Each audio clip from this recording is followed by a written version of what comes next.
Bonjour à tous, merci d'être là à l'heure. C'est un plaisir de vous retrouver. Je suis Romain Poirot, directeur commercial associé de frenchmorning.com et de moodyfrançais.ca. Merci encore d'être là. C'est top de tout le monde se connecte toujours à l'heure et c'est vraiment apprécié. Vous êtes plus de 300 personnes, vous le savez. Donc, je pense que pour ceux qui nous ont suivis avant, vos webcams et vos micros sont coupés, donc vous en faites pas, mais vous êtes sur le bon webinaire. Ce webinaire va durer environ 1 heure et quart. On va faire à peu près 40-45 minutes de présentation et 15 à 30 minutes de questions-réponses. On va essayer de prendre un maximum de questions en live. Ça nous fait plaisir aussi de vous entendre, d'avoir de vos nouvelles et de voir un petit peu comment ça se passe. Donc, vous pouvez dès à présent, même si vous ne souhaitez pas parler en live, vous pouvez dès à présent poser vos questions en bas dans le questions-réponses, si vous êtes sur un Zoom en français ou le Q&A sur un Zoom en anglais. Et vous pouvez aussi lever la main. Lever la main, ce sera dans un deuxième temps pour que je puisse vous donner la parole en live. Et vous en faites pas, votre webcam ne va pas se mettre en route. On aura juste votre micro afin que vous puissiez poser toutes vos questions à nos experts. On en revient tout de suite au sujet d'aujourd'hui, fiscalité et optimisation de son investissement locatif en France pour les résidents des États-Unis et du Canada. On abordera aussi les tendances du marché en France, les options de financement et les choix de régimes fiscaux. Pour répondre à toutes nos questions aujourd'hui, on a l'honneur de recevoir nos deux experts qui ont déjà eu beaucoup de succès dans des webinaires précédents, si vous nous avez suivis dans les dernières semaines. Manuel Ravier, donc fondateur et directeur général de la société investissementlocatif.com, et Jean-Philippe Sora, qu'on ne présente pratiquement plus, associé du cabinet franco-américain d'experts comptables Massa Consulting Group aux USA et associé, puisqu'il a une double casquette, de Massa Sora Guimont-la-Vallée à Montréal. En tout cas, j'espère que, comme d'habitude, vous avez prévu de prendre des notes par écrit ou en digital, parce qu'on va avoir beaucoup d'informations aujourd'hui. Manuel, je vais te laisser tout de suite démarrer par une petite présentation du marché immobilier français aujourd'hui. Alors bonjour à tous, j'espère que ça fonctionne bien. Est-ce que déjà la présentation s'affiche, Romain, parce que je n'ai pas le retour. Bon, on est parfait. On est parfait. Alors, je vais déjà me présenter très brièvement. Je m'appelle Manuel Ravier, donc je suis investisseur immobilier et j'ai cofondé une société spécialisée dans l'accompagnement d'investisseurs sur le marché français. On est présent dans une quinzaine de grandes villes en France. Concrètement, qu'est-ce qu'on fait? Eh bien, on aide des gens qui peuvent être non résidents d'ailleurs ou qui peuvent même habiter sur des opportunités, souvent avec des travaux. On a ensuite des architectes au sein de l'entreprise qui vont optimiser les plans, révéler tout le potentiel du bien avec l'objectif qui est assez simple, d'acheter peu cher du fait des travaux, peu cher par rapport au marché bien entendu, de pouvoir restructurer le bien, optimiser au maximum le bien, réaliser des travaux de rénovation qu'on suit pour le compte de nos clients, meubler et décorer le bien, et ensuite le louer sur la fourchette haute du marché. On va le voir pendant la présentation dans la méthode, mais du fait que le bien est entièrement refait à neuf et meublé. Voilà, moi j'ai investi dans un certain nombre de lots, ce qui fait que je suis à la fois je propose ce service avec une centaine de collaborateurs, mais à la fois j'ai vraiment une vraie casquette d'investisseur. Donc je suis toujours passionné par l'échange avec nos clients investisseurs sur le marché, l'état du marché, puisque je suis un investisseur également actif. Notre société a été fondée en 2012. On est plus de 100 collaborateurs répartis dans une quinzaine de villes. Sur l'année 2009, c'était plus de 500 opérations qui ont été réalisées, qui vont de l'achat d'un studio pour un ticket d'entrée autour de 100 000 euros tout inclus, jusqu'à des immeubles entiers qu'on restructure pour le compte de clients qui ont de plus gros moyens et qui peut dépasser 1 million d'euros en opération finie. Voilà, on est présent dans une vingtaine de zones géographiques. Alors Jean-Philippe, je te laisse la parole. Bonjour à tous, merci d'être là aujourd'hui, merci French Morning d'avoir organisé le webinaire et puis merci Emmanuel de nous présenter les opportunités du marché français parce que en tant qu'expert comptable et CPA, la majorité de mes clients me posent la question, voilà, je veux acheter soit aux États-Unis, soit au Canada, soit en France. Prépondérance, préférence pour la France. Pourquoi? Parce que nous sommes tous d'origine française. Et comment je fais? Comment ça va se passer? Donc, je pense que ce webinaire tombe à pic. Pour me présenter rapidement, eh bien, je suis expert comptable français, CPA américain. Comme l'a dit Romain, je suis associé du groupe Massat. Nous avons des bureaux à Montréal, New York, Miami et Mexico. Et moi, personnellement, je passe mon temps entre Montréal et New York, bon, du moment que les frontières sont ouvertes, ce qui n'est pas le cas en ce moment. Nous accompagnons les entreprises et les particuliers français qui se développent aux États-Unis ou qui sont déjà présents aux États-Unis. Et donc, dans le cadre présent aujourd'hui, nous allons traiter de la fiscalité des particuliers, ce qui est mon domaine, ma spécialité. Voilà, aussi bien au Canada qu'aux États-Unis. OK. Alors, je reviens sur l'immobilier. Donc, pourquoi investir dans l'immobilier? Bon, vous le savez, hein, je vais pas être trop long là-dessus. Certains ont peut-être déjà suivi le dernier webinaire, d'ailleurs, qui est organisé avec French Morning. Merci aussi à French Morning. Je ne l'ai pas dit au départ. Mais l'immobilier, ce qui est génial, en fait, c'est qu'on a plusieurs modes d'enrichissement quand on investit dans l'immobilier, et notamment le fait qu'on génère des loyers. Et si on accumule ces loyers avec en plus l'augmentation, comme on le voit ici, de la valeur des biens, donc ce n'est pas linéaire, hein, mais on a une augmentation qui est continue au fil des années, plus l'accumulation donc des loyers qu'on perçoit, et ça permet bien, de s'enrichir peut-être plus vite que sur d'autres actifs. Par exemple, si on compare l'immobilier à la bourse, alors je ne suis pas là pour opposer les actifs, hein, la bourse ça peut être hyper intéressant, il y a des grandes opportunités en ce moment, donc il y a probablement des gens qui nous regardent qui font de la bourse. Simplement, l'immobilier, le gros avantage, c'est qu'on a l'effet de levier bancaire. Alors, je sais en bourse, il y a d'autres leviers qui sont possibles, mais en tout cas en matière d'immobilier, la banque va vous prêter, même si vous êtes non résident, ce qui vous permet d'avoir des rendements qui en réalité sont nettement supérieurs au rendement de l'opération. On va vous parler pas mal de rendements ce soir pour que vous ayez des chiffres concrets. Mais concrètement, si aujourd'hui vous investissez avec nous, par exemple, vous allez avoir un rendement clé en main. Donc, tout inclus, je vous expliquerai ce soir comment ça va se passer, enfin ce soir ou ce midi d'ailleurs, parce qu'on n'est pas tous le soir.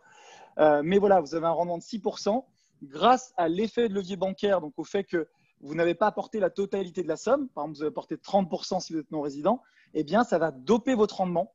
Et donc, vous allez vous enrichir beaucoup plus vite puisque, par exemple, vous mettez 30% de la somme et vous jouez. Donc, si par exemple, vous mettez, je prends un exemple tout simple, vous mettez 30 000 euros, vous jouez, entre guillemets, hein, ce n'est pas un jeu, mais vous l'avez compris, vous investissez avec 100 000 euros puisque la banque vous a prêté 70 000. Et donc, vous percevez des loyers, non pas sur vos 30 000 euros de mise de départ, mais bien sur la valeur d'un actif de 100 000 euros. Et c'est ce qui fait que c'est très intéressant. Alors, pourquoi investir dans l'immobilier? Chacun a ses raisons, hein, et elles sont hyper importantes parce que selon vos motivations, selon vos raisons, ce qu'on appelle nous le pourquoi de nos clients, eh bien, on ne va pas vous conseiller les mêmes placements. Des gens qui me disent « je veux tout de suite en retirer des loyers, enfin en retirer un cash flow positif », et je ne vais pas le conseiller de la même façon, je ne vais pas l'emmener dans les mêmes villes, je vais lui conseiller peut-être des produits qui sont beaucoup plus rentables dans des zones qui sont peut-être plus populaires. Et quelqu'un qui me dit, moi, ce qui m'intéresse, c'est de placer et qui a peut-être plus de moyens, eh bien, c'est souvent le cas de nos clients non résidents. Ils vont peut-être plutôt aller dans des zones patrimoniales qui sont les grandes villes françaises, Paris, Lyon, Bordeaux, par exemple. Voilà, on a différentes possibilités. Préparer sa retraite, son retour en France. Pourquoi pas acheter un appartement qui va peut-être servir à vos enfants étudiants plus tard s'ils ont peut-être la perspective d'un jour faire des études en France. On a plein de raisons de placer dans l'immobilier. Ce soir, bon, je vais assez vite sur cette partie-là parce que je veux rentrer plus dans le détail, notamment sur l'analyse du marché actuel.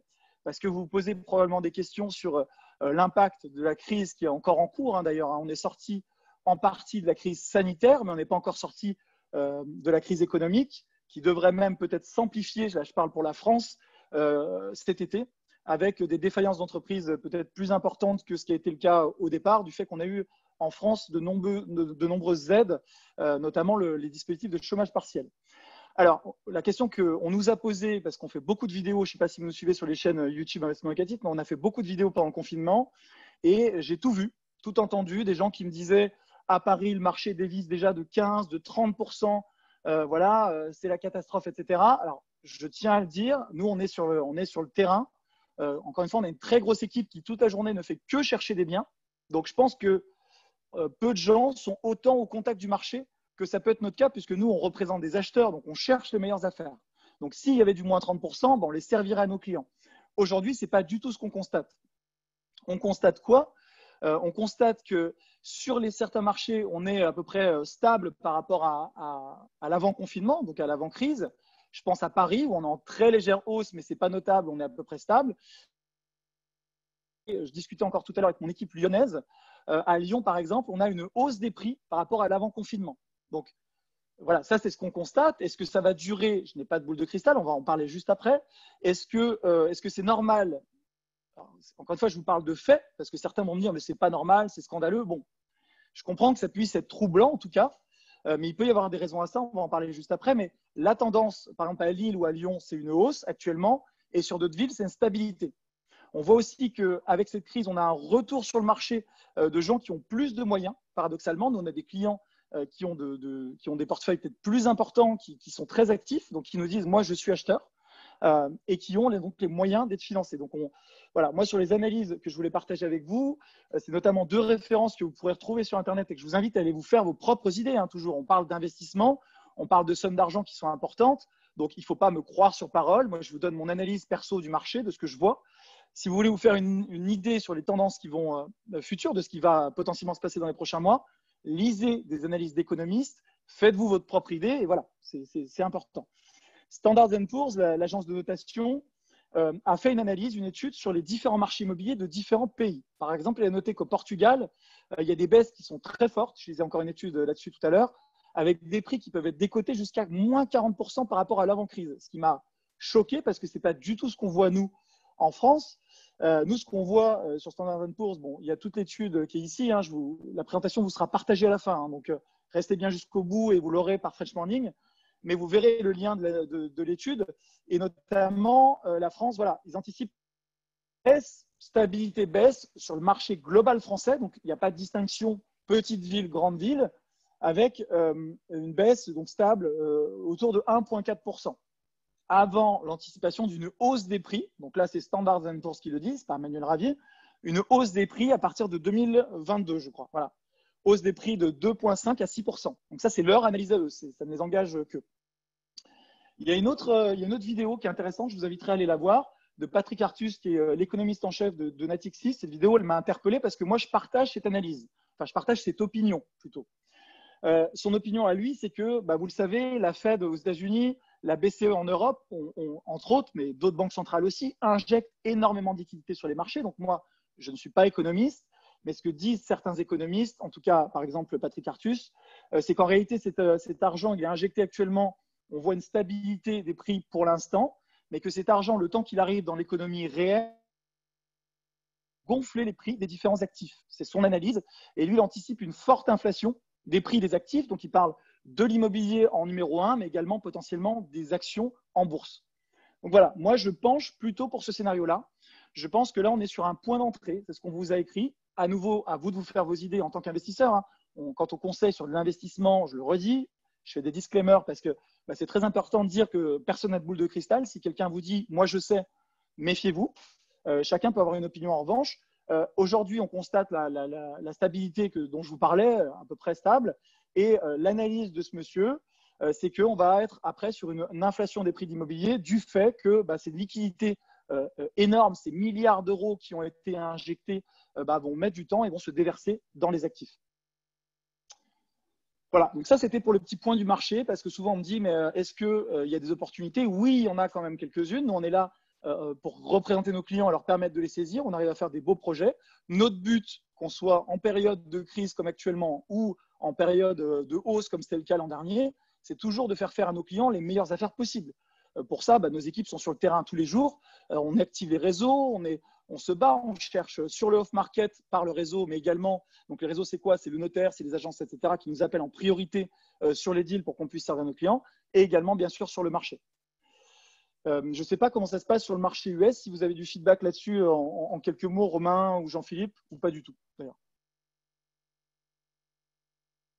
Non.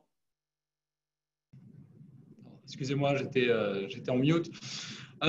Sur le marché US, là, on est sur un marché qui est vraiment différent du marché français, beaucoup plus volatile.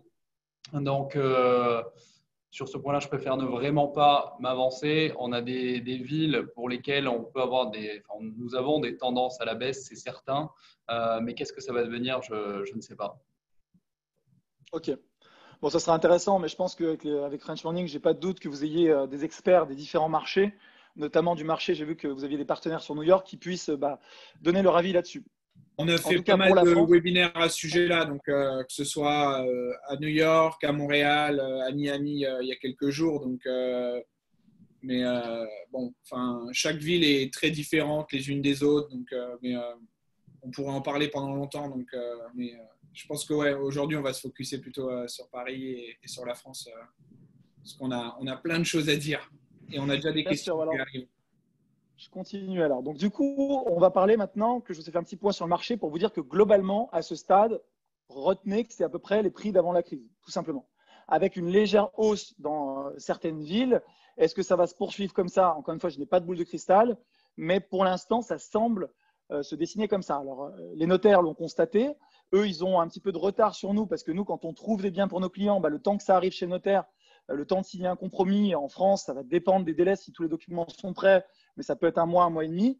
Et ensuite, le temps de signer un acte authentique, vous le savez, c'est des démarches administratives qui sont assez longues en France et ça peut prendre 3-4 mois. Donc, eux, ils ont la vision acte authentique, c'est-à-dire ce qui a été vendu finalement il y a 4 mois. Nous, on a la vision terrain aujourd'hui. On trouve des deals chaque jour, chaque semaine pour nos clients et aujourd'hui, on ne constate pas du tout de baisse. Donc, ça, c'est un fait.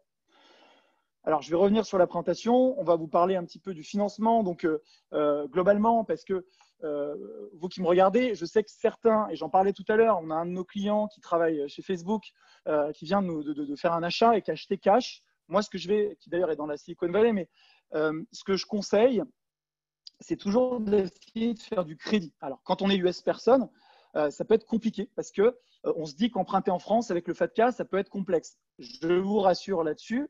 Il y a quand même des établissements bancaires qui le font. On a des partenaires, nous, qui peuvent accompagner les clients, même si je suis d'accord avec le fait que ce n'est pas le plus simple, mais c'est faisable. Je vous conseille de faire un crédit. Pourquoi? Parce que en fait, le bon crédit, c'est ce que je disais au tout départ. Hein. Le mauvais crédit, c'est entre guillemets le crédit conso. Vous achetez quelque chose qui n'est pas un actif, donc un passif, et vous allez rembourser chaque mois un véhicule, par exemple une voiture, donc avec un actif, la voiture qui est en fait un passif qui se déprécie dans le temps. Alors que quand vous achetez l'immobilier à crédit, finalement, vous allez encaisser des loyers. En plus, le prix de votre bien va se revaloriser avec le temps et donc, ça va vous enrichir. Donc, essayez, moi, c'est le conseil que je donne, essayez toujours, si possible, de faire du levier avec le crédit. Et si vous avez de l'apport, vous souhaitez placer également de l'argent, ce qui peut être votre cas, dans ces cas-là, mettre 30, 40, 50% d'apport, mais quand même, essayez d'emprunter une partie. Pourquoi? Parce que même si vous avez de l'apport, si vous empruntez et que vous faites de l'effet de levier, vous pourrez faire plus de projets et développer plus vite votre patrimoine immobilier. J'en profite, Manu, juste pour ceux qui ont vu le QR code en bas à droite, parce qu'il y a des gens qui me demandaient.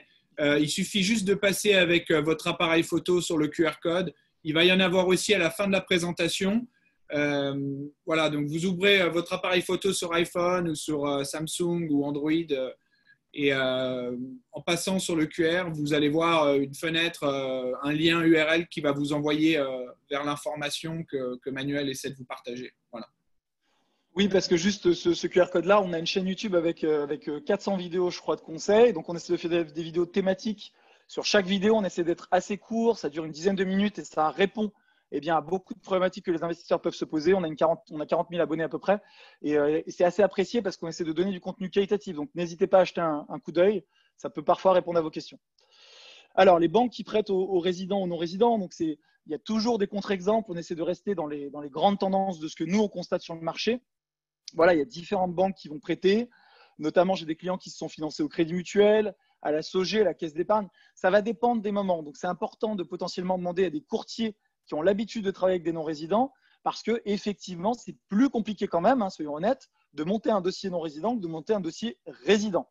Donc, essayez toujours soit de passer par votre banque. Si vous avez une banque qui vous connaît bien depuis longtemps, ça reste le plus simple. Je vous invite déjà à les consulter. Si ça ne fonctionne pas ou si vous souhaitez les challenger, demandez-nous. Vous aurez mes coordonnées de toute façon à la fin. N'hésitez pas et nous, on vous mettra en relation avec des courtiers qui travaillent spécifiquement avec des non-résidents et qui ont l'habitude de ces types de problématiques. À quel taux est-ce qu'on doit s'attendre actuellement? Alors, ce qu'il faut savoir, c'est que depuis le début de l'année, en parallèle de cette crise, il y a eu une légère hausse des taux. On a constaté des hausses de taux de 0,30% à peu près, donc que ce soit pour des résidents ou pour des non-résidents. Donc, aujourd'hui, sur une durée de 20 ans, vous allez avoir des taux d'environ 1,82% quand vous êtes non-résident. Ce qui reste, je le rappelle quand même, peut-être moins intéressant qu'il y a un an, mais ce qui reste quand même à des plus bas historiques. Je rappelle que Mes parents, moi j'ai 33 ans, mes parents en 86, quand ils ont construit la maison, ont emprunté à 14%. Ça remet dans le contexte et ça a baissé de manière continue, mais il y a encore 10 ans, on empruntait à 5%. On était très, très content d'avoir un taux à 3%. Enfin, voilà, il faut relativiser et se dire que si c'est pour acheter quelque chose de rentable, c'est toujours mieux que de ne pas faire l'opération. En tout cas, c'est mon point de vue. Sur l'apport, c'est un point très important quand vous allez travailler avec nous ou même quand vous voulez faire un projet en France, même par vous-même, sachez et préparez-vous à ça. Les banques, aujourd'hui, en 2020, vont vous demander de l'apport 25 à 30% minimum du projet global. Donc, faites votre calcul. Si vous dites je veux faire un projet à 200 000, bah, il vous faudra quand même pas mal d'apports. Voilà. Souvent, nos résidents gagnent mieux leur vie que les Français qui vivent en France et ont peut-être plus d'épargne. Mais en tout cas, ils vont vous demander de mobiliser de l'apport. Donc, ça peut aussi être, en tout cas, c'est à prendre en compte dans le montage de votre projet. Donc là, on a fait un exemple sur un projet, par exemple, à 200 000 euros. Donc, ça donne un apport de 60 000 euros si on est sur 30%. Parfois, ça peut être un peu moins. Il faut étudier en fait le projet, il faut étudier votre situation, ça dépend de chacun. Encore une fois, on fait des généralités parce que chaque dossier est différent. Montant emprunté 140 000. Si par exemple on est sur un rendement à 6%, ça nous donne un loyer de 1 000 euros. On est capable de faire ça dans des grandes villes en France. Et ça fait une mensualité de crédit par exemple de 706 euros pour 140 000 euros empruntés avec les taux actuels. Encore une fois, c'est de l'environ. Donc si vous avez apporté 60 000 et que vous empruntez sur 20 ans 140 000, vous avez ce qu'on appelle un cash flow de 294 euros. Modulo, il faut prendre en compte, on va en parler juste après avec Jean-Philippe, mais la fiscalité. Il faut prendre en compte potentiellement les charges de copropriété si vous êtes en copro. Donc, vous allez avoir un cash flow, mais qui ne sera pas de 294 euros, qui sera quand même un peu moindre. Mais en tout cas, vous allez être plus qu'autofinancé. Donc, c'est intéressant parce qu'une fois que vous avez mis votre apport que vous pouvez considérer comme un placement, vous avez une opération qui s'auto-alimente et qui même génère un petit peu de cash flow, mais ça ne va pas vous permettre de vivre aujourd'hui, on est d'accord, sur un rendement à 6% en tout cas. On est capable de faire mieux sur les rendements. Mais en tout cas, vous avez, moi, c'est toujours l'idée que j'ai en tête. Je lance ma fusée, je réfléchis comme ça sur mes projets perso, je lance mon opération, je mets mon apport et ensuite ça s'autofinance ou ça génère un peu de cash flow. Et je m'enrichis puisque je rembourse tous les mois la banque, le capital à la banque et mon projet se développe tout seul et je peux me concentrer sur un nouveau projet. Manuel, tu peux parler 2 secondes parce que je ne sais pas, peut-être que tu l'as dit au début, mais je ne m'en souviens pas un peu de ta situation personnelle. Ce que tu as investi aussi à titre perso, parce que je pense que c'est toujours intéressant. Et comment se passe ton portefeuille en ce moment? Il se passe bien, immobilier. Ouais, c'est intéressant. C'est très intéressant ce que tu évoques. Alors moi, bon, c'est pas pour parler de gros chiffres parce que j'ai commencé de zéro. Quand on a créé la boîte en 2012, je venais pas d'un milieu fortuné. Mes parents avaient construit leur maison, avaient acheté leur maison, mais rien d'autre. Aujourd'hui, on est à la tête avec Mickaël à deux. D'environ un patrimoine d'environ 15 millions d'euros évalué, uniquement grâce à de la dette. On a accumulé ça sur 5 ans. Donc, c'est composé d'immeubles de rapport. On possède 5 immeubles d'appartements. Donc, ça, c'est en région parisienne, d'appartements à Paris, de locaux commerciaux. On a par exemple les locaux où je suis. On a 5 locaux, par exemple, dans le 11e arrondissement, aussi pour l'activité. On a des locaux à Lyon, on a des locaux à Marseille qu'on est en train d'acheter. Voilà. Donc, j'ai un patrimoine comme ça qui est composé en grande majorité de locations meublées longue durée. C'est exactement ce qu'on vend chez Investissement Locatif. Je ne fais pas d'exploitation en courte durée. Ça peut être rentable, mais ça prend du temps. Moi, je n'ai jamais voulu le faire. Et j'ai quelques locaux commerciaux. Et là, c'est important. Je rebondis dessus, Romain, sur ce que tu dis. C'est que quand on me demande l'impact aujourd'hui juste de la crise, j'ai aucun impayé sur mes locaux d'habitation. Et sur les locaux commerciaux, il y a un peu plus de sujets. J'ai payé, mais j'ai eu des demandes de remise de loyer, des demandes de suspension parce que forcément, avec le confinement, pendant 2 mois, j'ai par exemple des boutiques de lunettes. À Melun, j'ai une boutique de lunettes qui est une très belle boutique, mais qui a eu des difficultés, fermée pour le confinement. Ils nous ont dit on veut suspendre le loyer. De toute façon, je n'allais pas les prendre par les pieds, entre guillemets, et même ça n'aurait pas été forcément pertinent. Donc, j'ai fait des aménagements de loyer, j'ai fait des réductions, j'ai restructuré. Mais sur l'habitation, on n'a actuellement aucun sujet, donc ça se passe plutôt très bien. Et toi, aujourd'hui, investissementlocatif.com, c'est que du résidentiel. Vous ne faites pas de bails commerciaux pour vos clients? Alors, on en fait notamment quand on vend des immeubles parce qu'on a vraiment des demandes de clients. Région parisienne, Bordeaux, on fait des immeubles aussi, on fait des super projets, on va faire des vidéos là-dessus. À Lille, on fait des super projets en immeuble de rapport et souvent, quand tu as un immeuble, le rez-de-chaussée, c'est souvent un local commercial.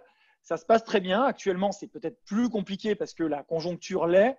Mais si l'évaluation est juste au départ, puisque au départ du projet, on va évaluer en fait les loyers pour nos clients et on se repose parce que ce qui est hyper intéressant avec notre boîte, je trouve, je ne suis pas vraiment impartial, mais c'est qu'on a aussi la phase location. Comme on gère les biens de nos clients, on gère 800 appartements aujourd'hui et boutiques, etc., on a le feedback. Donc, quand on fait l'évaluation au départ, bah, nos équipes de chasseurs vont échanger avec les pôles location-gestion pour valider les hypothèses de loyer qui sont prises en compte. Et c'est ce qui fait que derrière, bah, on a la pression aussi. On doit louer au prix qu'on annonçait, quoi. Voilà. Merci. J'en profite aussi parce que je vois qu'il y a pas mal de gens qui se sont connectés par téléphone.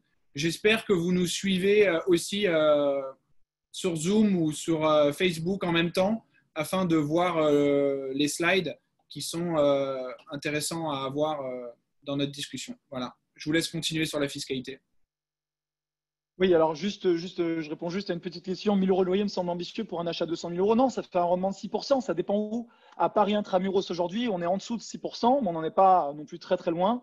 On est capable de faire des choses comme ça à Lille, à Nantes, à Bordeaux. Enfin, voilà. Après, ça s'étudie. Effectivement, il y a des grands écarts de rendement selon les villes françaises qui ont chacune leur spécificité. On est présent, par exemple, on fait des projets d'ailleurs à Valenciennes, donc dans la banlieue lilloise. À Valenciennes, on peut monter à 8-9%.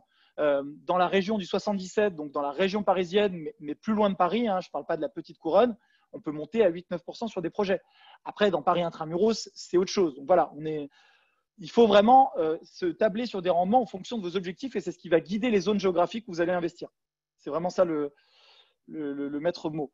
Donc, en France, comment ça se passe? Moi, je vais parler ce soir, ou ce midi, de la fiscalité française. Et je vais laisser Jean-Philippe vous dire à quelle sauce vous allez être mangé aux États-Unis. Puisque, bien sûr, vous le savez, il y a ce que la France va vous demander pour votre immobilier en France. Et puis après, je laisserai Jean-Philippe parler des US. En France, globalement, sur la location immobilière, on a deux grands régimes, la location nue et la location meublée. La location nue, c'est ce qu'on appelle les revenus fonciers. Je ne vais pas trop en parler aujourd'hui parce que pour moi, ce n'est pas intéressant. C'est ce que je dis souvent. C'est de la location à la papa. Alors, je ne le dis pas du tout de manière insultante. Il y a probablement des gens qui me regardent, qui font de la location nue, qui vont me dire mais qu'est-ce qu'il raconte? Mais en fait, ce n'est pas très intéressant parce que la fiscalité est devenue quasiment confiscatoire sur la location nue. Donc, c'est très, très cher en matière d'impôts. Donc, il y a une niche qui s'est développée, c'est la niche de la location meublée et qui est beaucoup plus intéressante. Donc, je vais vous parler de ça. Je n'ai pas le temps de vous faire tout un point fiscal. En revanche, je vous dis juste ça. J'ai fait une conférence avec un expert comptable qui a beaucoup de cabinets spécialisés dans l'immobilier et je vous mettrai le lien à la fin. Ça dure 2h30. On parle que de fiscalité. Donc, pour les passionnés, je vous inviterai à regarder ça. Mais donc, sur la location meublée, il y a deux régimes potentiels. Soit on est dans ce qu'on appelle le micro-BIC. Donc, location meublée, c'est BIC, bénéfices industriels et commerciaux. Soit on est dans le régime réel.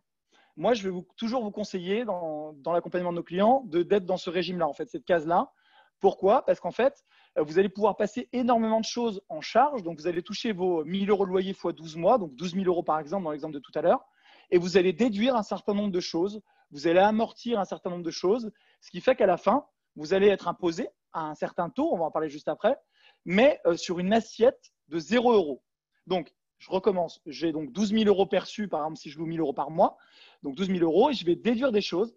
12 000 € moins X, moins X, moins X, moins X. À la fin, il va rester 0. Et c'est sur cette base de 0 € de bénéfice que je vais être imposé à un taux de X. Donc, 0 €, même multiplié par 30%, ça fait 0 € d'impôt. Donc, ça va durer pendant des années. On va en reparler après. Après, il y a un autre régime qui peut être intéressant, mais en toute franchise, qui peut être un petit peu plus compliqué pour des non-résidents parce que les banques, il y a deux cases compliquées. Ça ne veut pas dire que c'est impossible, mais il y a la case société, investissement en société, et la case non-résident, c'est la SCI à l'IS. Pourquoi la SCI à l'IS? Donc, il y a deux possibilités en SCI. Soit vous créez une SCI et vous n'optez pas pour l'option à l'impôt sur les sociétés, ce qu'on appelle l'IS. Dans ce cas-là, c'est transparent fiscalement. Vous êtes comme dans le régime de la location vide, la location nue. On revient sur des revenus fonciers. C'est ce que je vous disais. Pour moi, c'est vraiment le régime aujourd'hui à proscrire des revenus fonciers parce que vous allez payer beaucoup d'impôts. Soit vous dites, je crée une SCI, donc une société civile immobilière, et j'opte lors de la déclaration, ça c'est fait par votre comptable, je ne sais pas si Jean-Philippe, tu t'en occupes, tu nous le diras, de ce genre de démarche, sinon des comptables ou des notaires en France. Tu le fais ou pas juste pour… Non, alors non, nous n'intervenons pas côté français, nous sommes déjà bien occupés côté américain et canadien. Donc le côté français, bien que nous ayons la connaissance, bien sûr, c'est obligatoire dans les services que nous proposons, nous ne le traitons pas. Voilà. Ok. Nous Donc, référons nous, on pourra toujours vous à des conseiller. confrères en local. Alors, pour créer ce type de société, souvent, c'est le notaire. Nous, on travaille avec un notaire que moi, j'aime beaucoup. Si vous avez déjà votre notaire, il pourra vous créer la SCI. Ça coûte environ 1 500 2 000 euros avec les statuts, etc. Et vous optez pour l'impôt sur les sociétés, ce qui fait que ça va être opaque fiscalement. Alors, opaque, ça ne veut pas dire qu'on est dans un paradis fiscal. On reste en France. Ça veut simplement dire que les gains de la société, tant que vous ne les distribuez pas, c'est comme dans une société commerciale, en fait. La société civile immobilière ALIS va faire ses bénéfices. Et tant qu'elle ne distribue pas aux associés, donc à vous, eh bien, ça veut dire qu'à ce moment-là, elle va payer son impôt sur les sociétés, puis après, l'argent reste dans l'entreprise. Après, il y a des moyens de le récupérer, mais ce qui est intéressant, c'est que vous pouvez le récupérer potentiellement à votre retraite, vous pouvez le remonter à une holding, on peut faire des montages plus intéressants et vous payez moins d'impôts. Voilà l'idée. Donc, il y a un sujet pour les non-résidents. Alors, ça bouge tout le temps, la fiscalité en France. Je suis désolé, j'essaie de simplifier au max, mais malheureusement, Bercy ne nous aide pas, c'est toujours compliqué. Jusqu'à il y a 2 ans, vous étiez beaucoup plus facilement ce qu'on appelle ici loueur meublé non professionnel. Maintenant, si vous dépassez 23 000 euros de revenus locatifs en France et que vous êtes non-résident, par définition que vos revenus du travail ne sont pas perçus en France, vous êtes automatiquement non pas loueur meublé non professionnel, mais loueur meublé professionnel. Qu'est-ce que ça change? Alors, ça ne change pas grand-chose pendant toute la durée d'exploitation du bien, parce que pendant ce temps-là, ça va rester ce que je dis tout à l'heure. Vous percevez vos 12 000 euros, vous passez des amortissements, des charges, etc. Donc, vous êtes imposé sur 0 euros. En revanche, lorsque vous revendez, vous payez plus de plus-value. Il y a une subtilité là-dessus. Comment on fait dans ces cas-là? Donc, il y a plusieurs possibilités.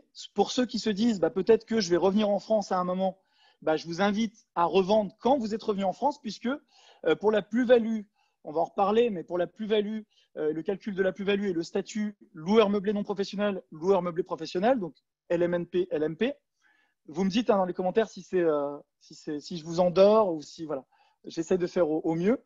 Mais pour le calcul de la plus-value, c'est l'année de la vente. Donc, je prends un exemple. Vous habitez aux États-Unis, vous êtes loueur meublé professionnel, enfin, vous faites un projet en location meublée, vous encaissez vos loyers, vous ne payez pas d'impôts.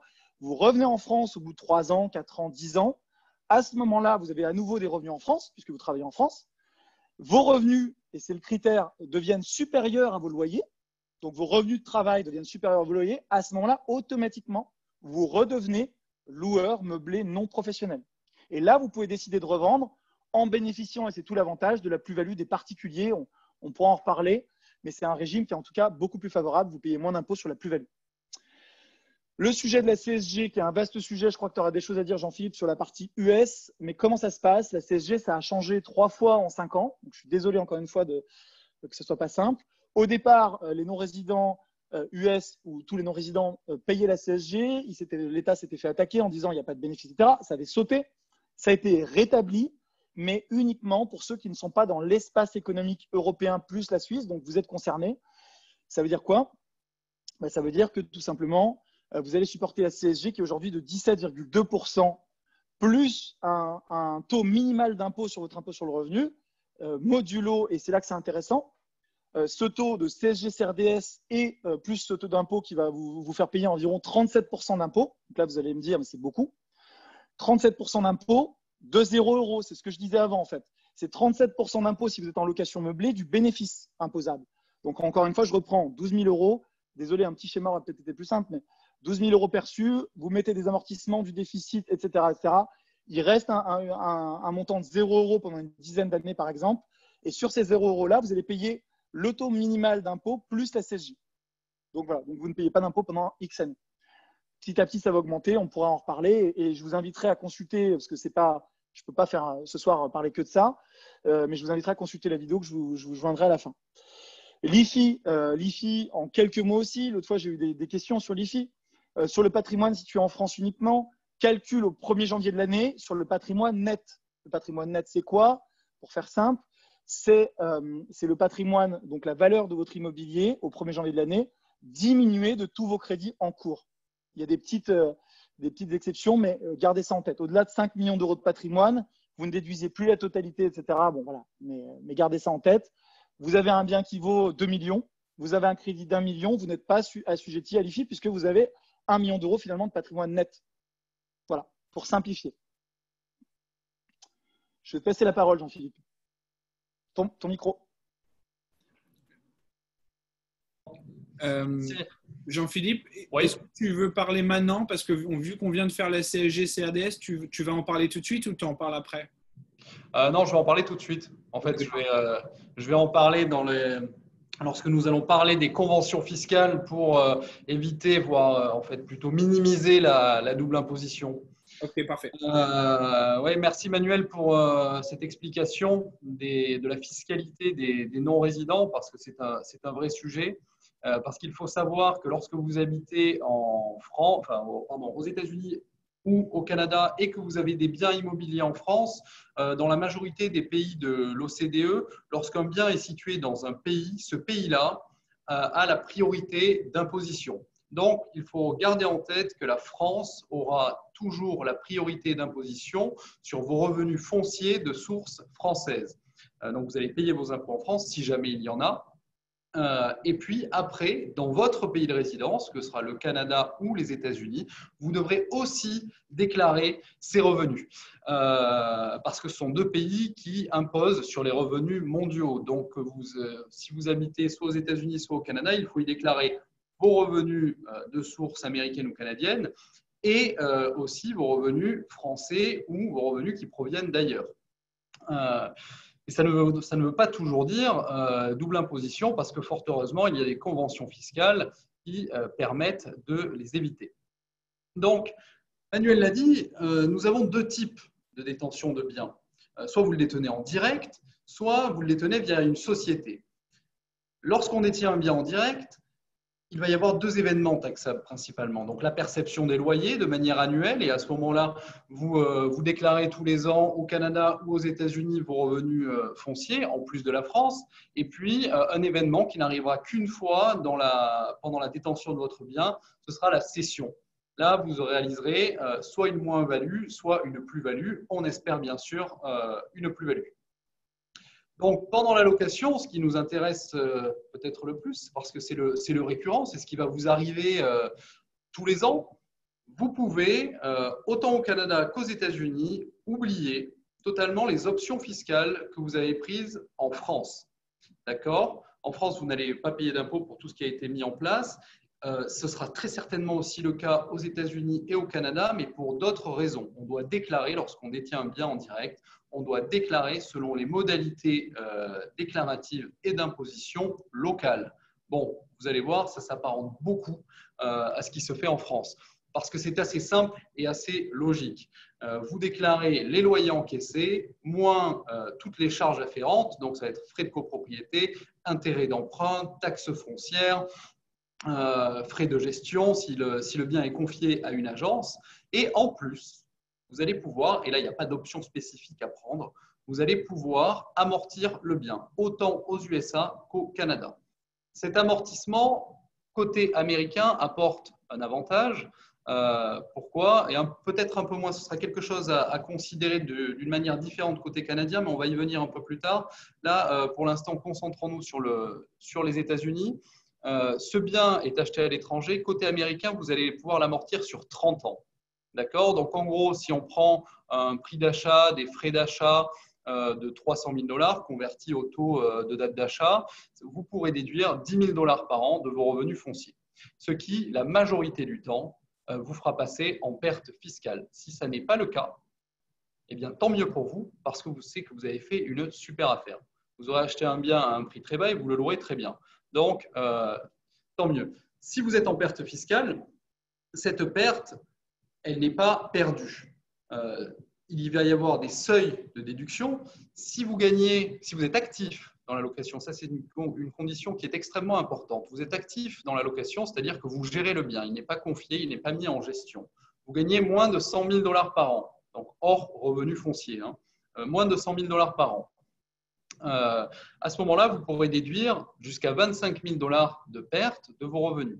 Entre 100 et 150 000 $, pour chaque dollar de revenus supérieur à 100 000, vous pourrez déduire 50, votre droit à déduction de perte sera minimisé de 50 centimes. Et donc, à 150 000 $, on a un phase-out complet, vous ne pouvez plus rien déduire.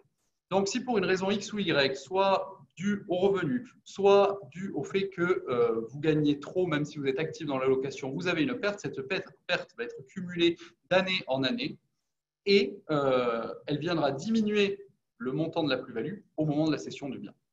D'accord? Donc ça, c'est quand même plutôt une bonne nouvelle. Plus-value côté américain, encore une fois, hein, parce que nous allons traiter des modalités de calcul de la plus-value, mais c'est plus-value côté américain, pas français. La fiscalité américaine n'a rien à voir avec la fiscalité française et elle n'aura aucun impact sur votre fiscalité française. D'accord? Dû au fait que, comme je le disais tout à l'heure, la France a la priorité d'imposition. À la vente, cet amortissement va être récupéré. Donc, tout l'amortissement que vous allez pratiquer sera réintégré à vos revenus, mais imposé au fédéral à un taux de 25%. Je ne vais pas rentrer dans les détails de l'imposition de chaque État parce que vous êtes un peu partout aux États-Unis. Le traitement ne sera pas le même en Californie qu'à New York ou qu'en Floride, parce que de toute façon, déjà, Floride, il n'y a pas d'impôt sur le revenu au niveau state. Donc, voilà l'idée de l'amortissement, qui est, à mon sens, un avantage côté américain. Côté canadien, les choses sont un peu différentes. Le bien va pouvoir être amorti sur 25 ans. Donc, ce qui va vous permettre, si on reprend encore une fois pour faire des chiffres simples, vous avez un bien qui, entre les frais d'achat, le coût d'achat et la conversion, vous a coûté 250 000 $. Vous pourrez déduire 10 000 $ par an de vos revenus fonciers, à condition de ne pas passer en perte fiscale. Vous n'aurez pas le droit de passer en perte fiscale. D'accord? Donc, le meilleur résultat que ça pourra apporter sera 0 de bénéfice fiscal. D'accord? Donc, aucune imposition côté canadien. Le pendant de ça, parce que le Canada n'est pas habitué à faire des cadeaux, le pendant de ça est qu'à la vente du bien, vous allez récupérer tous les amortissements pratiqués et les réintégrer à vos revenus, les imposer comme du revenu ordinaire. Donc, si vous avez pratiqué 10 ans d'amortissement, si on reprend l'exemple de tout à l'heure, à 10 000 $ par an, à la vente, vous allez reprendre 10 000 $ x 10, ça fait 100 000. Vous allez intégrer 100 000 $ à vos revenus. Impact, eh bien, il est assez simple à comprendre. Vous allez, si vous n'êtes pas dans les tranches maximales d'imposition, vous allez automatiquement changer de tranche. Donc, vous allez être l'économie que vous avez faite tous les ans due à l'amortissement va être plus lourdement imposée au retour, au moment où vous allez le vendre, puisque vous aurez changé de tranche d'imposition. Et si vous êtes dans les tranches maximales, eh bien, il s'agit là simplement d'un décalage de l'imposition au moment de la vente. Si jamais vous êtes en bénéfice fiscal, malgré tout ça, vous vous retrouvez en bénéfice fiscal, parce qu'aux États-Unis, eh bien, l'amortissement fait que vous n'avez pas vous retrouvez avec un résultat fiscal imposable, et au Canada, vous ne choisissez pas l'amortissement ou vous vous retrouvez avec un résultat fiscal imposable. À ce moment-là, vous aurez droit à un crédit d'impôt équivalent à l'impôt français que vous aurez payé. Impôt français incluant les prélèvements sociaux qui ont été faits. Donc ça, c'est une bonne nouvelle. Au Canada, ça fait un moment que c'est déjà comme ça. Uniquement, attention, pour le Canada, je fais une petite parenthèse, les prélèvements sociaux ne sont considérés comme un impôt qu'au niveau de certains types de revenus. Tant mieux sur les revenus fonciers, ça en fait partie. Côté américain, ça c'est une nouvelle qui date de 2018. Et il est possible de revenir en arrière sur 10 ans pour tous ceux qui n'avaient pas utilisé la CSG-CRDS comme crédit d'impôt. Donc voilà ce qu'il en est pour tout ce qui va être revenu foncier à déclarer tous les ans. Maintenant, en cas de cession, le deuxième élément de la vie du bien tant que vous en êtes propriétaire. Donc là, vous vous séparez du bien. Comment ça se passe? Assez simple, calcul assez logique qu'on peut tous avoir en tête. Vous prenez votre prix de vente plus les frais, moins les frais de vente, excusez-moi, converti au taux du jour de la vente, auquel vous soustrayez votre prix d'achat, les frais liés à l'acquisition, d'éventuels travaux que vous avez faits, convertis aux dates de chaque événement, ça va vous donner un montant de plus-value. Cette plus-value côté américain, encore une fois, je ne parle que du fédéral parce qu'après, chaque État va avoir ses propres règles. Côté américain, cette plus-value va être imposée entre 15 et 20%. En réalité, dans Dans la réalité des choses, c'est entre 0 et 20%, mais si vous commencez à investir en France, vous ne serez pas dans la tranche de 0, donc celle-là, vous l'oubliez. Ce sera entre 15 et 20%, plus potentiellement une surtaxe de 3,8%. Côté canadien, la plus-value sera, une fois que vous avez votre montant de plus-value, vous en réintégrez 50% à vos revenus ordinaires. Donc, en gros, vous prenez votre taux marginal, vous divisez par 2, ça vous donne votre taux d'imposition sur la plus-value. Si vous avez un impôt à payer et que vous avez payé un impôt en France, vous aurez droit à un crédit d'impôt équivalent à l'impôt français que vous aurez payé. D'accord? Donc, on ne paye pas autant pour les revenus fonciers que pour les plus-values. On ne paye pas 2 fois l'impôt. Ce qu'il peut se passer, c'est que vous ayez un taux d'imposition plus faible en France qu'aux États-Unis ou au Canada. À ce moment-là, vous paierez uniquement le différentiel de taux d'imposition. D'accord? Mais vous ne paierez pas 2 fois l'impôt. Ça a été le cas en 2018. Plusieurs non-résidents ont râlé puisqu'avec l'année blanche, pas mal de monde n'a pas payé d'impôt en France sur ses revenus. Et puis, l'année blanche n'existant pas ni aux États-Unis ni au Canada, ces personnes-là se sont retrouvées imposées aussi bien au Canada qu'aux États-Unis. Mais ça n'était pas dû à ça n'était pas une double imposition, c'est juste l'application des règles locales. Voilà. Donc, petit point sur l'impact taux de change, sur la plus-value. Quand vous allez calculer forcément dans votre tête plus-value en euros, puisque le bien est en France, vous aurez un impact, comme vous l'aurez compris, dû au taux de change. Votre plus-value sera plus ou moins grande, plus ou moins importante en fonction des taux de change qui sont pratiqués à date de vente et à date d'achat. Donc, ça pourra jouer en votre faveur comme en votre défaveur. Et là, personne n'a la main là-dessus. Donc, si on continue, il y a la possibilité, Manuel, je veux bien que tu changes de slide. Si on continue, si vous détenez le bien via une société, là, les règles sont totalement différentes. On reste sur une idée d'imposition des revenus mondiaux, mais on l'a vu tout à l'heure, une société qui va être soumise, une société déjà est une personne différente de vous. Une société qui est soumise à l'IS va payer son impôt dans son pays, dans le pays dans lequel elle est située. Et puis, normalement, on n'a aucun compte à rendre au niveau uniquement imposition au pays dans lequel on habite. On a quand même des obligations déclaratives.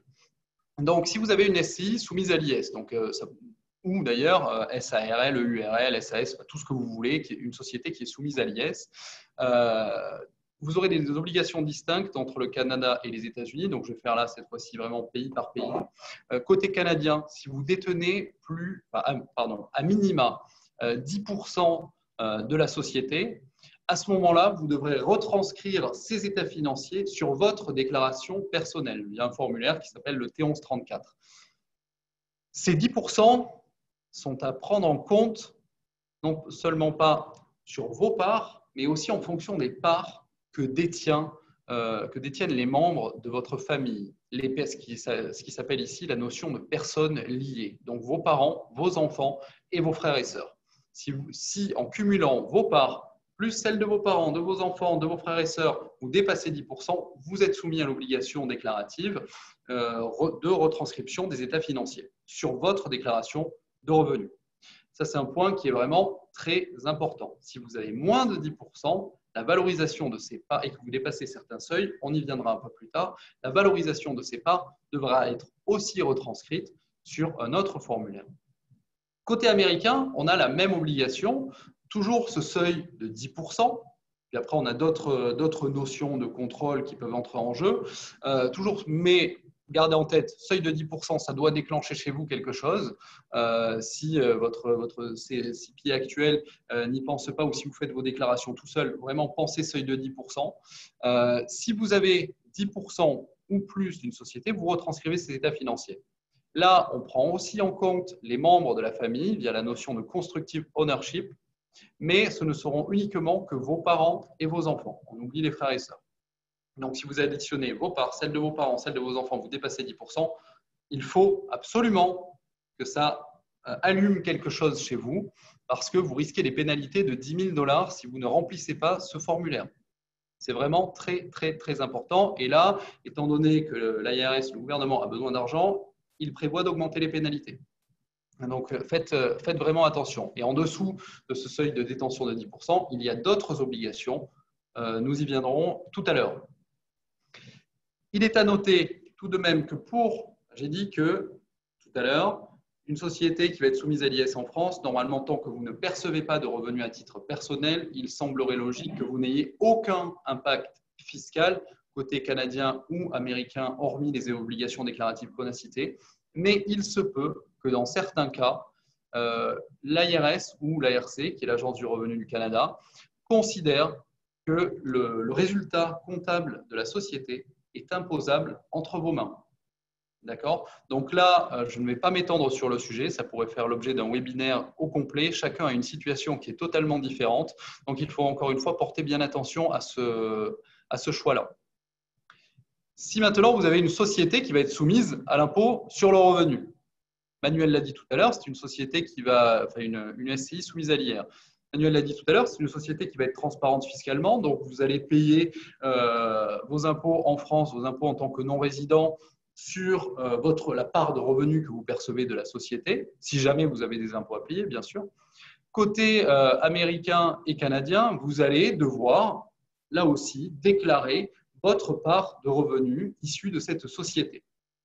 En plus de ça, il va y avoir les mêmes obligations que pour une société soumise à l'IS, toujours avec ces seuils de 10%, d'accord, mais bon, sur des formulaires différents. Donc, il va falloir bien penser, encore une fois, à tout déclarer au Canada et aux États-Unis. Si jamais, dû à la transparence, vous avez un impôt à payer au Canada ou aux États-Unis que vous en avez payé en France, vous aurez encore une fois droit à un crédit d'impôt équivalent à l'impôt français que vous aurez payé. J'aimerais bien terminer, puisque j'ai quand même insisté sur ces formulaires-là. Il est très important pour moi parce que je vois trop souvent des gens qui me disent « Ah, moi, je m'en fiche. Ah là, tout ce qui est à l'étranger, ça m'est égal. De toute façon, ils n'en sauront rien. Je ne déclare rien. » Alors, faites très attention parce qu'il y a des échanges d'informations bancaires entre les deux pays, entre les trois pays. C'est-à-dire que la France envoie, vos institutions bancaires françaises envoient toutes vos informations à l'IRS tous les ans.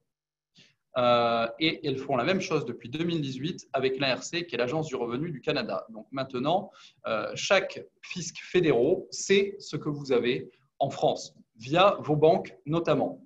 Donc ne jouez pas à ne pas déclarer. Les pénalités peuvent être catastrophiques, surtout aux États-Unis.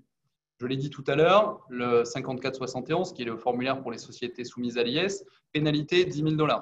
Pour la société soumise à l'IR, c'est un autre formulaire, le 8865, pénalité 10 000 $. Si vous avez moins de 10% de la société, je le disais, il va falloir donner la valeur de vos parts sur un formulaire spécifique qui s'appelle le 8938. Du moment qu'en tant qu'individu marié, vous dépassez une valorisation maximale de tous vos actifs étrangers, donc pas seulement les parts de la société, ça va comprendre vos comptes bancaires, vos assurances-vie, vos PEL, PEA, PE, tout ce que vous voulez. Si ça dépasse à n'importe quel moment de l'année 150 000 $ de valorisation ou 100 000 au 31 décembre, ça quand vous êtes marié, si vous n'êtes pas marié, que vous êtes célibataire, vous divisez ces montants par 2. Il va falloir remplir absolument ce formulaire sous peine de pénalité de 10 000 $. Et en plus, vous aurez une autre obligation qui est celle du FBAR, sur laquelle là, on ne déclare, et le formulaire s'appelle le FinCEN 114, là, on ne déclare que les comptes, tout ce qui va être cash, d'accord, du moment que leur valeur cumulée va dépasser au maximum dans l'année 10 000 $. D'accord. Si cette obligation n'est pas remplie et que vous vous faites attraper, les pénalités sont minimum 10 000 $ par compte, même pour un compte sur lequel il n'y aurait qu'un euro, avec un maximum, ça peut monter jusqu'à 50% de la valeur du compte. Donc vraiment, déclarer. Déclarer, surtout que là, ce n'est que du déclaratif. Ne croyez pas que vous allez, en déclarant, vous faire taper en impôts, puisqu'on l'a vu, dû aux amortissements, dû à tout ce qui peut être pratiqué, dû aux conventions fiscales, et bien finalement l'investissement français aura un impact au pire minime, un impact fiscal. Donc vraiment, ne vous amusez pas à déclarer. Et côté canadien, c'est la même chose. Pour tout ce qui est actif étranger, je l'ai dit, si vous avez moins de 10% d'une société et que vous dépassez une valeur maximale de tous vos actifs étrangers supérieure à 100 000 $, alors il faudra tout retranscrire sur un formulaire qui s'appelle le T1135, sous peine de 2 500 $ de pénalité par an. Voilà. Donc, vraiment, n'essayez pas de ne pas déclarer. Voilà, c'est tout. Et voilà, il ne faut surtout pas que tous ces éléments-là vous empêchent d'investir en France parce que l'impôt, finalement, à part une lourdeur administrative, l'impact fiscal sera quasi nul. Alors, je poursuis sur les pièges d'investissement. À la fin, on aura une session de questions-réponses parce que je vois qu'il y a pas mal de questions dans le chat. Je vais juste essayer d'avancer. Et puis, à la fin, on répondra à vos questions au maximum avec Jean-Philippe. Donc, les pièges de l'investissement en France, selon moi, encore une fois, c'est des généralités. Les processus de défiscalisation, donc souvent, les non-résidents ne sont pas forcément très friands. C'est surtout des carottes fiscales qui sont proposées aux Français résidents. Donc, pour plein de raisons, la défiscalisation n'est pas le plus intéressant. J'ai quelqu'un dans le chat qui posait une question à ce sujet. La défiscalisation, c'est des revenus fonciers. Souvent, en fait, vous allez acheter des programmes neufs qui déjà sont plus chers que la valeur marché parce que les promoteurs, en règle générale, qui peuvent très bien faire leur boulot et faire des super bâtiments, mais vont aveugler finalement le contribuable français en lui disant vous allez avoir une économie d'impôt. Et donc, comme il est aveuglé, on ne vous vend en fait que l'économie d'impôt et vous oubliez ce que vous achetez. Et quand on investit en défiscalisation, ce qu'on achète, le produit, c'est quand même un bien immobilier. Donc, attention à ce principe-là. Si à un moment vous revenez en France, l'achat de sa résidence principale, c'est un vaste débat. Mais ce qu'on dit, nous, c'est que si par exemple j'ai pu faire tous ces projets immobiliers à titre perso, ou si certains de nos clients ont pu développer des patrimoines qui sont considérables, c'est parce qu'ils n'ont pas acheté dès le départ leur résidence principale. Quel que soit votre pays, et là je m'adresse à vous, même si demain vous n'êtes pas client ou vous ne voulez pas investir en France, si vous êtes par exemple aux US et que vous souhaitez investir dans l'immobilier, si vous achetez tout de suite votre résidence principale et que vous vous endettez au maximum de votre capacité d'endettement, et c'est souvent le cas, parce qu'on se dit, on va voir son banquier, il nous dit, voilà, je gagne X, je vous prête jusqu'à, par exemple, 33% d'endettement. Donc, à quoi j'ai le droit? Le banquier vous dit, le maximum que vous pouvez faire, c'est acheter un appartement à 500 000 €, par exemple. Et c'est humain. Tout de suite, on va se projeter, se dire, j'achète le maximum. Rarement, les gens disent, je peux emprunter 500 000, j'achète un truc à 200 000. Je ne le vois jamais. Et donc, ils achètent ce bien-là à 500 000 € et derrière, ils ont une dette qui est maximale. Et quand ils retournent voir leur banque pour dire, maintenant, j'ai ma RP, ma résidence principale, je veux faire un projet d'investissement locatif, ils sont bloqués. Alors que si vous commencez par acheter de l'immobilier locatif, vous allez encaisser des loyers et en fait, les loyers vont rentrer dans la base de calcul pour votre banquier pour justement ce fameux taux d'endettement. C'est-à-dire que quand vous achetez de l'immobilier, vous avez un taux d'endettement qui augmente si c'est du locatif, mais vous avez aussi un revenu puisqu'il intègre les revenus locatifs qui va augmenter et donc vous pouvez faire plus d'opérations. S'arrêter au premier refus de la banque, j'ai lu dans le chat, c'est compliqué d'emprunter, même pour des Français. Vous allez avoir parfois des refus. Ça va être parfois le parcours du combattant. Et c'est d'autant plus, quand on est non-résident, le sujet de s'adresser aux bonnes personnes. Et là, je ne prêche pas pour ma paroisse. Je ne suis pas courtier. Moi, je peux vous mettre en relation ou French Morning a des partenaires. Mais adressez-vous à des professionnels spécialisés dans le financement des non-résidents parce qu'il peut y avoir des spécificités. Mais oui, on a des clients qui se financent pour investir avec nous en France. Donc, ça marche, ça fonctionne. Mettre toute son épargne, j'ai dit au départ, essayer de toujours garder déjà une épargne de sécurité pour assurer la sécurité de votre famille, votre sécurité financière, payer d'éventuels travaux sur vos biens immobiliers pour entretenir votre parc. Moi, je vois parfois des gens qui font tapis, qui mettent toute leur épargne et qui demain, s'il y a des rénovations sur l'immeuble, s'il y a des imprévus, s'il y a des imprévus personnels, ça peut devenir un souci financier. Quand on investit dans l'immobilier, ce n'est pas pour se rajouter des problèmes, c'est pour justement se créer un patrimoine, mais ne vous mettez jamais en risque. Donc, gardez toujours une épargne de sécurité et essayez de potentiellement vous dire je garde cette partie-là. Et puis, éventuellement, même si vous avez beaucoup d'épargne, de ne pas forcément tout mettre sur un seul projet, de répartir sur plusieurs projets. L'histoire du crédit trop court, j'en parlais encore hier. J'étais chez un ami d'enfance qui achète une résidence principale et qui voulait absolument emprunter sur 15 ans. Et j'ai dû me battre et le convaincre de faire un prêt sur 20 ans. Et même, j'aimerais, comme c'est sa RP, sa résidence principale, qu'il le fasse sur 25 ans. Pourquoi? Parce que plus la durée est longue, avec des taux bas comme c'est le cas aujourd'hui, plus votre mensualité est basse et donc plus vous pourrez faire d'autres projets plus tard ou plus vous serez à l'aise financièrement. Et sa réponse a été de me dire, dans son cas, mais sur 20 ans, ça me fait une mensualité de 1 700 €, je peux payer. Je lui ai dit, très bien, étale sur 25 ans, ça va peut-être baisser à 1 500 par exemple. Et les 200 €, si tu les as en dispo, mets-les de côté sur un compte, fais-toi de l'épargne. Et avec cette épargne, tu retournes voir ta banque dans 1 an et demi, 2 ans pour acheter du locatif et tu auras un taux d'endettement plus faible puisque tu n'auras pas une mensualité de 1007 mais une mensualité de 1005. Gardez en tête qu'avec des taux bas, c'est intéressant d'étaler et d'emprunter sur des durées longues. C'est hyper important. Évitez les crédits trop courts. Évitez aussi autant que possible le cash flow négatif. Ça veut dire quoi? Ça veut dire que vous faites une opération qui n'est pas équilibrée et chaque mois, vous devez rajouter 300 euros, 500 euros. Ça, c'est la spécialité des vendeurs, justement, ce qu'on appelle de Pinel, la fameuse des fiscs.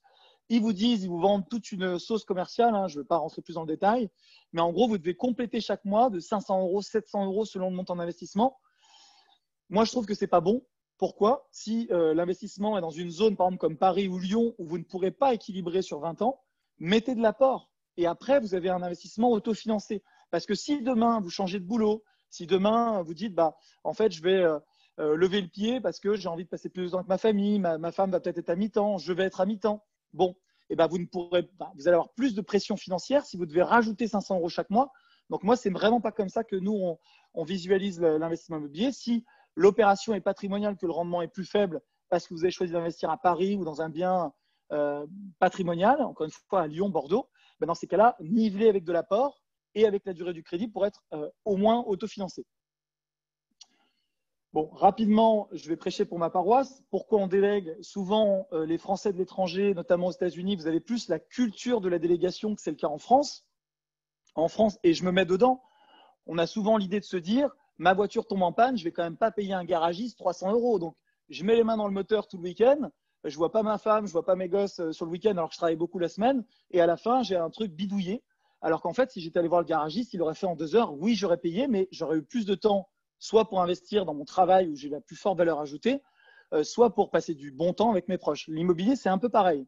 Soit c'est votre passion et vous vous dites, bah, c'est génial, moi, ça me passionne, je vais y passer du temps sur mon projet, etc. Je vais chercher, je vais faire le maximum, etc. Ça peut être une option et c'est super. Et je suis le premier exemple, hein. Moi, je suis passionné. Donc, voilà. Soit vous vous dites, bah, c'est beaucoup de temps, il faut être sur place, c'est compliqué. Et là, vous pouvez déléguer. Donc, vous allez gagner de l'argent dès l'achat du bien, puisque nous, grâce à notre équipe qui n'est pas magicienne, mais qui toute la journée source les meilleures affaires en faisant les notaires, les gardiennes, les agents immobiliers, etc., donc qui est sur le terrain pour vous présenter toute la journée, ben, on va trouver les meilleures affaires du marché. Vous allez utiliser l'effet de levier du crédit. Encore une fois, c'est ce qu'on a dit tout à l'heure, pour créer de la valeur grâce justement au fait que vous investissez avec l'argent de quelqu'un d'autre, en l'occurrence de la banque qui vous le prête. Vous allez créer de la valeur avec les travaux. Ça, c'est hyper important parce qu'on le voit, hein, c'est la technique qu'utilisent les marchands de biens. Je ne sais pas si vous savez ce que c'est, mais un marchand de biens, c'est quelqu'un qui achète, qui fait des travaux et qui revend plus cher en fait. Ben, nous, c'est un peu ce qu'on fait appliqué au locatif. Grâce aux travaux, et vous pourrez le voir juste après, eh bien, vous allez dégager de la valeur, optimiser les surfaces et donc louer plus cher. Et ensuite, c'est dans la façon de mettre en valeur le bien avec des photos professionnelles. On fait des visites virtuelles 3D par le biais d'une boîte américaine d'ailleurs qui est juste incroyable, qui s'appelle Matterport. Et voilà, vous allez pouvoir faire plein de choses pour mettre en valeur le bien et le louer sur la tranche haute du marché, le présenter sous son meilleur jour. On voit trop d'agences immobilières, même des pros, qui font des photos pourries et qui du coup n'arrivent pas à mettre en valeur le bien. Ce n'est pas attractif. Donc, quoi chercher? Vous l'avez compris, nous, on plaide pour des biens qui sont un peu dans leur jus, hein, comme c'est le cas ici. Donc, ça, c'est les photos, bien sûr, avant travaux. On a des biens qui ne sont pas rénovés depuis des années et qui, donc, peuvent être vendus à des prix moins chers que la moyenne du marché, souvent des successions. On gagne de l'argent dès l'achat. Ça, c'est quelque chose qu'on dit dans l'immobilier, hein. Si vous achetez mal sur le marché, vous pourrez faire tous les efforts du monde, vous n'arriverez pas, ou très peu, à gagner de l'argent après. En revanche, si vous achetez bien, même si vous êtes mauvais en rénovation, etc., quelqu'un qui achète 20% en dessous du prix peut revendre immédiatement le bien en gagnant de l'argent. C'est aussi simple que ça, hein, c'est de l'achat-revente. Et on optimise, nous, chez Investissement Locatif, les surfaces avec des paliers de surface. On sait par exemple qu'à Paris, un studio, on va le faire, ça sera petit, ça sera 15 mètres carrés. On sait que si on a un studio de 30 mètres carrés, ça sera pas intéressant parce qu'on ne va pas le louer assez cher. Et pour autant, on s'adapte au marché. Quand on est à Marseille, si on fait un studio de 15 mètres, c'est un peu petit. On va faire des studios plus grands. Donc, chaque marché doit être maîtrisé. Et le but, c'est de répondre à la demande justement des locataires. La logique, que vous passiez par nous, que vous le fassiez tout seul ou avec une agence ou avec qui vous voulez, votre famille en France, c'est de trouver un bien décoté si possible parce que c'est une succession, parce que c'est une bonne affaire dès l'achat, d'optimiser au maximum le plan en appliquant des travaux de rénovation, en essayant de faire en sorte que les espaces à vivre soient intéressants. Donc nous, on vous propose bien sûr le suivi des travaux. Donc on gère les travaux, on fait des rapports tous les 10 jours dans votre espace investisseur. Je sais qu'il y a des clients qui nous regardent, donc je vous salue et je vous remercie d'être présents. On meuble et on décore pour faire un bien coup de cœur. Et ensuite, on peut également louer et gérer votre bien pour arriver au bout, et bien avoir des biens qui sont rentables et qui proposent des meilleurs rendements que la moyenne du marché. Alors souvent, on me dit, mais Emmanuel, c'est quoi un bien rentable? Parce que tu es à Paris et tu fais du 5%. Oui, mais rentable parce qu'à Paris, si je fais 5% à un endroit où le marché fait 2,5%, oui, c'est bien. Après, c'est sûr qu'à Lille, je n'aurai pas le même rendement qu'à Paris, pas le même rendement qu'à Nantes, etc. Donc, c'est vous qui nous dites soit vos objectifs, soit la ville, parce qu'on a des gens qui sont originaires de Nantes qui nous disent j'adore cette ville et les montantes, etc. Je veux investir à Nantes. On ne va pas leur dire non, Nantes, c'est pas bien, il faut investir à Bordeaux. Ça reste une décision personnelle, ça reste beaucoup d'argent. On va vous conseiller et à Nantes, on vous accompagnera pour faire le mieux possible sur la ville en fonction de vos souhaits. Les bénéfices, c'est le gain de temps, l'accompagnement à chaque étape de votre projet, que ce soit le chasseur immobilier, l'architecte d'intérieur, le spécialiste de la location, de la gestion, par le bon professionnel, pas besoin de se déplacer, donc on peut tout faire à distance, une rentabilité qui est optimisée, des projets en fonction de vos besoins et la possibilité d'optimiser sous réserve bien sûr de la fiscalité dans votre pays. Ça va dépendre aussi des conventions fiscales, on va en reparler avec Jean-Philippe, je crois qu'il y a des questions après. Si on prend un exemple, donc là on est sur les rendements minimum de ce qu'on propose, c'est des rendements pour nous chez Investissement Locatif qui sont faibles parce qu'on est sur un projet qui est dans le 3e arrondissement de Paris, donc on est dans le Marais, donc forcément c'est les prix les plus élevés parisiens, donc quasiment les plus élevés de France. On arrive, là c'est un studio, ça se loue 850 à 950 €, donc on présente toujours ça à nos clients au départ, et avec cette projection financière, ils vont choisir ou pas de se positionner et d'acheter. Donc là, voilà, on vous met le loyer mensuel, hypothèse basse, hypothèse haute en fonction de la saison. On a toujours une fourchette. Donc voilà, le coût total du projet, le rendement moyen. Donc c'est la rentabilité brute qu'on vous calcule. Il y a plus de détails sur les projections financières. Et on peut, par exemple, faire des immeubles entiers. Donc là, c'est un immeuble dans la région lilloise et on arrive sur un budget total à 600 000 €. Donc quand on parle de budget total, c'est l'achat, les travaux. Donc c'est pour un bien entièrement rénové, les meubles, les frais de notaire, les honoraires, donc absolument toutes les dépenses liées au projet. On est sur 600 000 €, apport de 30% de notre client. Les loyers cumulés entre 4 100 et 4 600 €. Donc tout de suite, et c'est ce qui est intéressant avec l'immeuble de rapport, c'est qu'on a tout de suite un bloc de loyer qui arrive. C'est-à-dire que si vous achetez appartement par appartement, ça peut prendre du temps, surtout qu'on le sait, les démarches sont longues. Les travaux, ça prend du temps. Les démarches de notaire, pour ceux qui ont déjà acheté en France, vous savez que c'est assez long. Là, en une fois, vous vous retrouvez avec 6 appartements, un immeuble entier. Il y a des avantages aussi, c'est que vous n'avez pas de syndic, donc vous économisez des frais. Vous êtes chez vous. Et tout de suite, vous avez un bloc de loyer. C'est comme ça qu'on réfléchit. C'est comme ça que, personnellement, par exemple, j'ai réussi à avoir des revenus locatifs qui sont juste monstrueux, que je n'aurais jamais cru avoir, parce que j'ai acheté parfois en une fois un immeuble à 1 million qui générait 70 000 € de loyer sur le seul immeuble. Donc, en une opération, finalement, je rajoutais dans mes revenus, alors toujours acheté à 2 avec Michael, donc la moitié, mais on rajoutait un bloc de 70 000 €. Donc, ça va dépendre, encore une fois, de votre projet, avec un rendement ici, on le voit, à 8,73%, ce qui est juste énorme. Ça veut dire que vous avez là, sur cette opération-là, un fort cash flow positif, surtout avec un apport de 30%. Bon, là, on a mis quelques témoignages, vous pourrez regarder sur notre site ce qu'on fait. Ceux qui souhaitent prendre rendez-vous pour un projet, donc c'est gratuit, le rendez-vous, on échange, ça vous plaît, on avance et on vous envoie des exemples. Vous vous positionnez, ça ne vous plaît pas, il n'y a pas de problème, au moins on vous conseillera. Et puis on se dit que peut-être, si vous avez des amis qui sont intéressés, vous nous recommanderez. Voilà, là, vous retrouverez la présentation si vous souhaitez scanner le QR code. La présentation vous sera envoyée à la fin.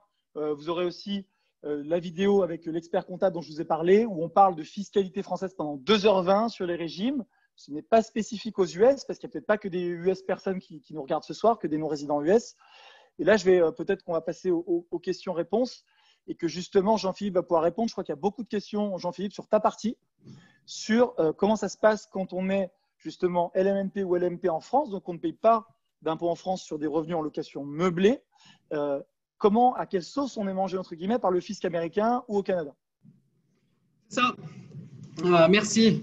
Effectivement, j'ai pu parcourir rapidement les questions qu'il y a sur le Q&A et le chat. Donc, c'est ce que je disais en fait au début de ma présentation. Si vous ne payez pas d'impôt en France sur vos revenus fonciers, eh bien forcément, si jamais vous avez un revenu taxable côté américain ou canadien, vous n'aurez pas de crédit d'impôt à utiliser. Ça ne veut pas dire, attention, quand vous allez vous déclarer vos revenus fonciers français aux États-Unis et au Canada, comme je le disais, tout ce qui va être option pour LMNP, LMP, on oublie. On déclare selon les modalités locales. Mais encore une fois, avec le jeu des amortissements, eh bien, il se peut que vous n'ayez aucun impôt à payer ni au Canada ni aux États-Unis. Et si vous en avez, en général, l'impact fiscal peut être tout à fait minime. Est-ce qu'on a d'autres questions? Ça répond à la question. Alors, il y a beaucoup de questions qui sont, bon, déjà, beaucoup sur la fiscalité, donc c'est vraiment ta partie, Jean-Philippe, mais des questions qui sont hyper précises. Alors, je pense que essayons de faire des choses qui puissent être plus générales, et peut-être, Jean-Philippe, tu me diras, mais peut-être consulter Jean-Philippe pour des questions plus précises. Tout à fait. J'ai vu beaucoup de cas particuliers de personnes qui écrivent, qui ont reçu des donations, qui ont des SCI soumises à l'IR, mais vraiment dans des cas très spécifiques. Ce que je vous propose, vous pouvez m'envoyer des mails parce que, bon, déjà, ce n'est pas forcément agréable pour vous de déballer votre vie face au nombre de personnes qui nous écoutent. Et puis, je pense qu'il faut que nous apportions aujourd'hui des réponses assez générales à tout le monde. Donc, n'hésitez pas à m'envoyer un mail. Je m'engage à y répondre. Peut-être pas dans la journée, ça c'est même sûr que non, mais dans les prochains jours, c'est sûr. Je viens de mettre l'email de Jean-Philippe dans le chat. Donc, si vous avez des questions personnelles à lui poser, vous pouvez lui poser tout de suite. J'aimerais, parce qu'on a été assez long, j'aimerais, s'il y a des gens qui veulent poser leurs questions en live, est-ce que vous pouvez lever la main afin qu'on vous entende un peu? Ça donnera un petit peu de vie à ce webinaire et on n'aura pas que nous trois. Ok, bon, il y a pas mal de timides. Allez, on a quand même Virginie. On va donner la parole à Virginie et ensuite on va donner la parole à François. Virginie, on t'écoute. Il faut juste que tu te unmutes.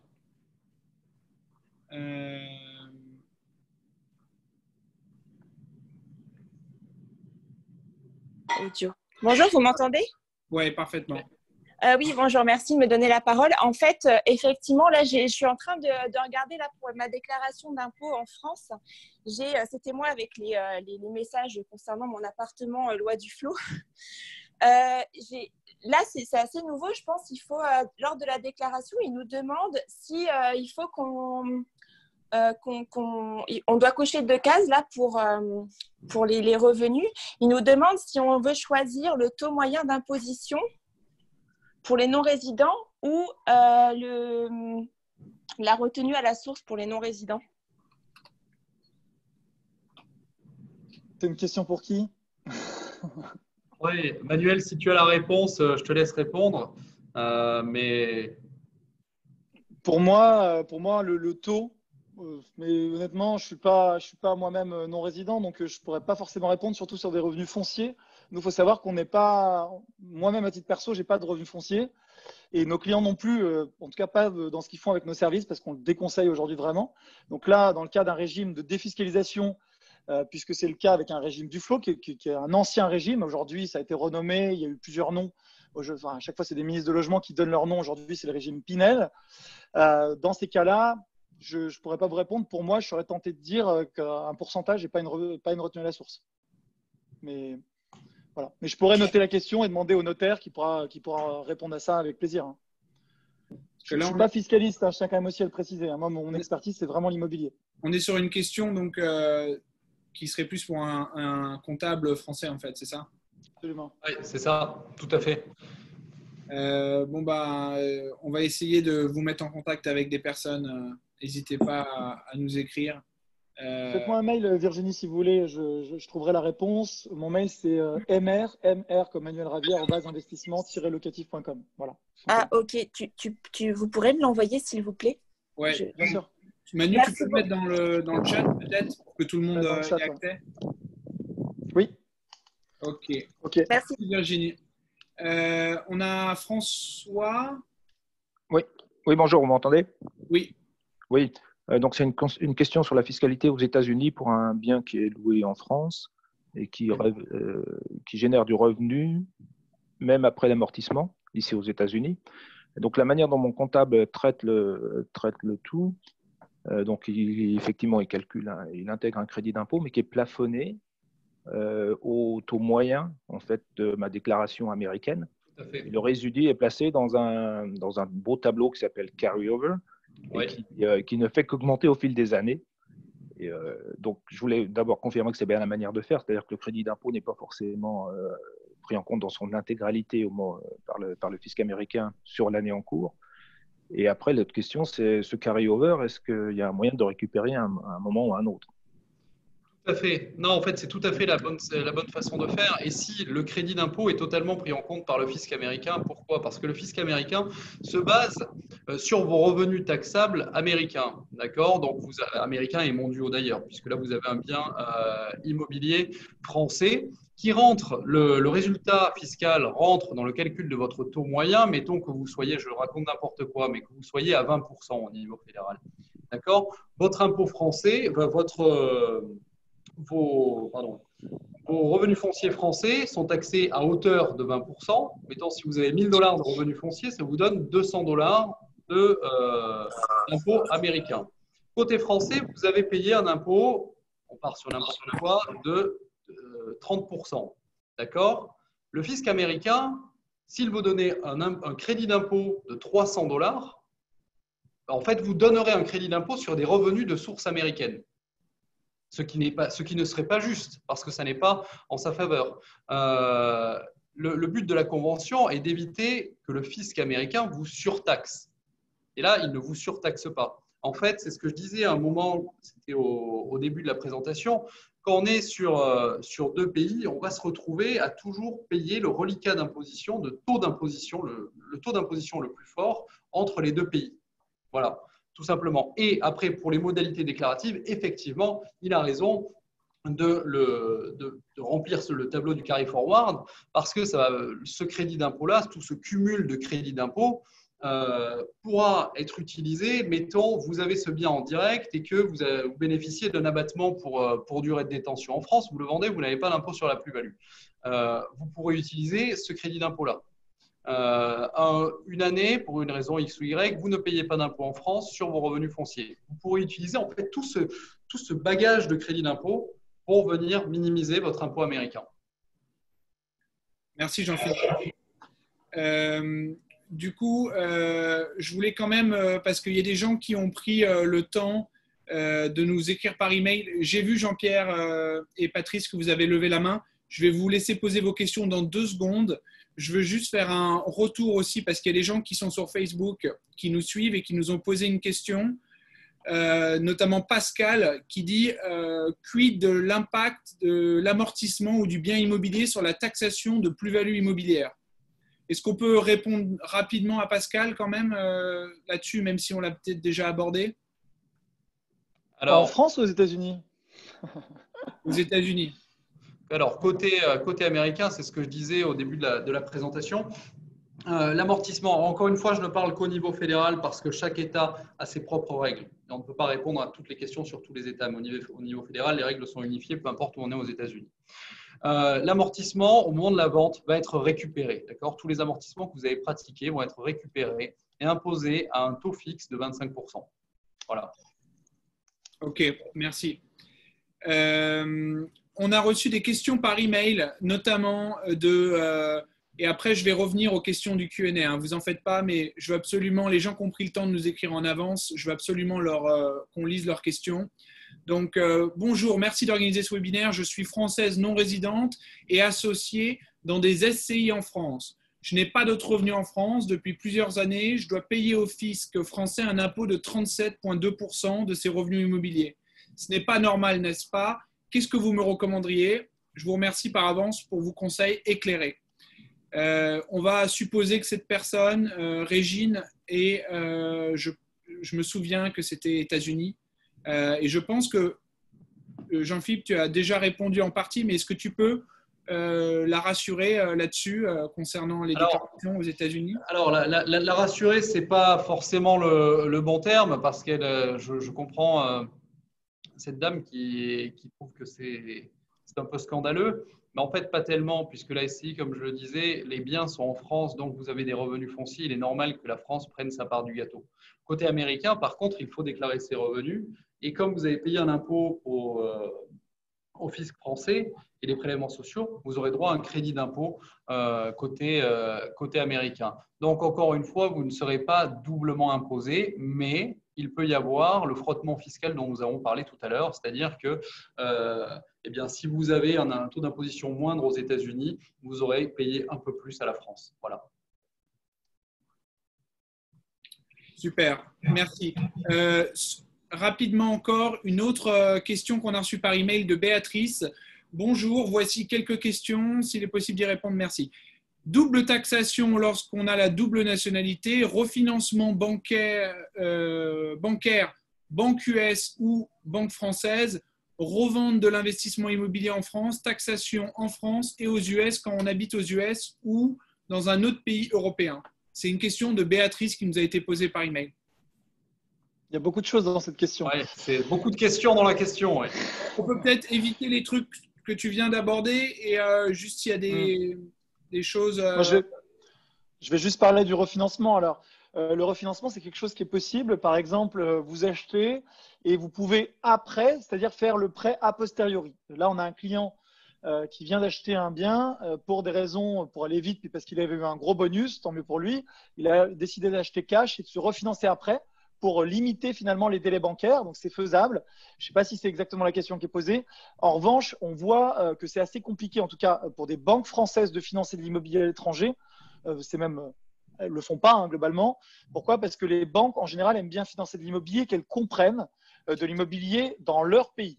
Donc, je ne m'avance pas pour les banques US, mais nous, nos clients qui vivent aux US se financent auprès de banques françaises pour acheter en France. Je sais que c'est possible d'investir, par exemple, avec une banque française pour acheter au Portugal, mais dans ces cas-là, elles vont vous demander de nantir des biens que vous avez entièrement payés. Elles vont prendre des garanties beaucoup plus importantes pour se couvrir, tout simplement. Donc, elles vont prendre des garanties sur tes biens en France pour vous financer un bien à l'étranger. Je ne sais pas si j'ai répondu, mais en tout cas, voilà. Ok, merci.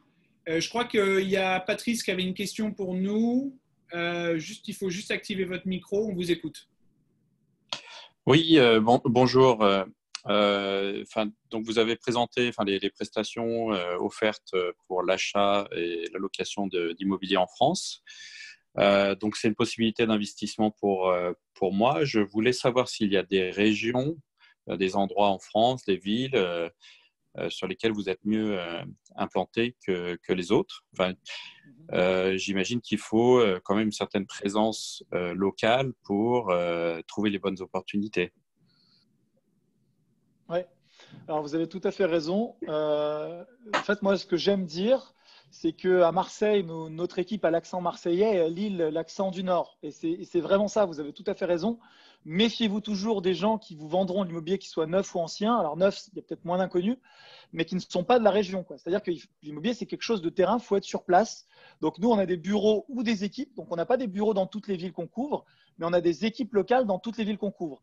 Comment on se développe? On a commencé l'aventure à deux, on y va petit à petit, on a une gestion bon père de famille. Donc on ouvre une ville, on développe le business dans la ville avec une équipe locale et si on juge que l'activité le nécessite et le permet, là on ouvre des bureaux physiques. Aujourd'hui, on a des bureaux physiques, donc à Paris, on a 5 bureaux. En région parisienne, on a 3 bureaux. On a des bureaux à Lyon. On ouvre là des bureaux physiques à Marseille. On en a à Lille également. Ça, c'est pour les villes où on a implanté aujourd'hui. Dans les futurs bureaux physiques qu'on va ouvrir, parce que ça se passe très bien, on a des super équipes dans la ville. On a Toulouse, Nantes et Bordeaux. J'ai vu beaucoup dans le chat qu'on me demandait la Côte d'Azur. On n'est pas présent dans la Côte d'Azur. On fait des projets à Marseille. On a une très belle équipe à Marseille. Mais ça n'a rien à voir, évidemment, d'investir à Marseille où ça peut être parfois plus populaire que quand on me demande la Côte d'Azur. J'imagine que vous pensez plus à des villes comme Nice, Cannes, etc. Là, je réponds plus sur le chat. On n'est pas présent aujourd'hui dans ces zones-là. Donc, pour répondre à la question, toutes les zones où on intervient, c'est des zones où on est à l'aise. Et les plus grosses villes pour nous, avec le plus de flux, donc la plus grosse équipe, si c'est votre question, on est à Paris, région parisienne, qui est notre marché historique. Lyon, où on a ouvert en seconde ville. À Lille, on fait beaucoup de projets, des très beaux projets. Bordeaux, Nantes, Toulouse, voilà. Pour parler des villes, j'en oublie peut-être. Là, on est en train d'ouvrir une nouvelle ville. On ouvre Saint-Étienne, qui est une ville pas chère du tout à l'achat, qui est une ville où on a mis du temps à se positionner. On a regardé ça avec intérêt. Il y a des rendements très élevés pour la France. Mais en même temps, il faut faire très attention parce que beaucoup d'investisseurs se sont dit rendement élevé, c'est intéressant. Et ils ont des déconvenus parce que d'un endroit à l'autre dans la ville, si on ne connaît pas bien ou si on est mal accompagné, on va avoir beaucoup de vacances locatives. Donc, il faut y aller avec beaucoup de prudence. Et donc là, cette ville-là, ça fait des mois qu'on travaille sur cette ouverture pour être sûr que l'équipe qu'on a en local soit des gens honnêtes, qui travaillent bien, qui connaissent bien le marché. Et donc là, on a quelqu'un qui est sur place, qui est investisseur et qui a une vingtaine de lots déjà dans la ville et qui a une grosse expérience. Donc voilà, là, on ouvre. Mais voilà, on n'ouvre pas une ville juste pour se dire ça nous fait plaisir, on ouvre la Côte d'Azur. On ouvre parce qu'on est en mesure d'avoir une équipe où on a confiance. Parce que investissement locatif, vous le verrez même si vous venez dans nos bureaux, on met notre nom. On affiche le nom Manuel Ravier et Michael Zonta sur la boutique, pas parce qu'on est mégalo, mais parce qu'on s'engage quelque part aussi avec notre nom. Donc, on est dans une démarche durable et on veut que ça soit pérenne et de qualité, quoi. Voilà. Je ne sais pas si j'ai répondu à votre question, mais…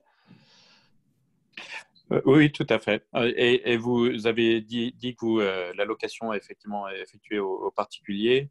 Et j'imagine que vous ne faites pas de location sur lieu de vacances à la semaine, etc. C'est des locations annuelles que vous gérez. Alors, est-ce correct? Le point que vous évoquez, il est intéressant.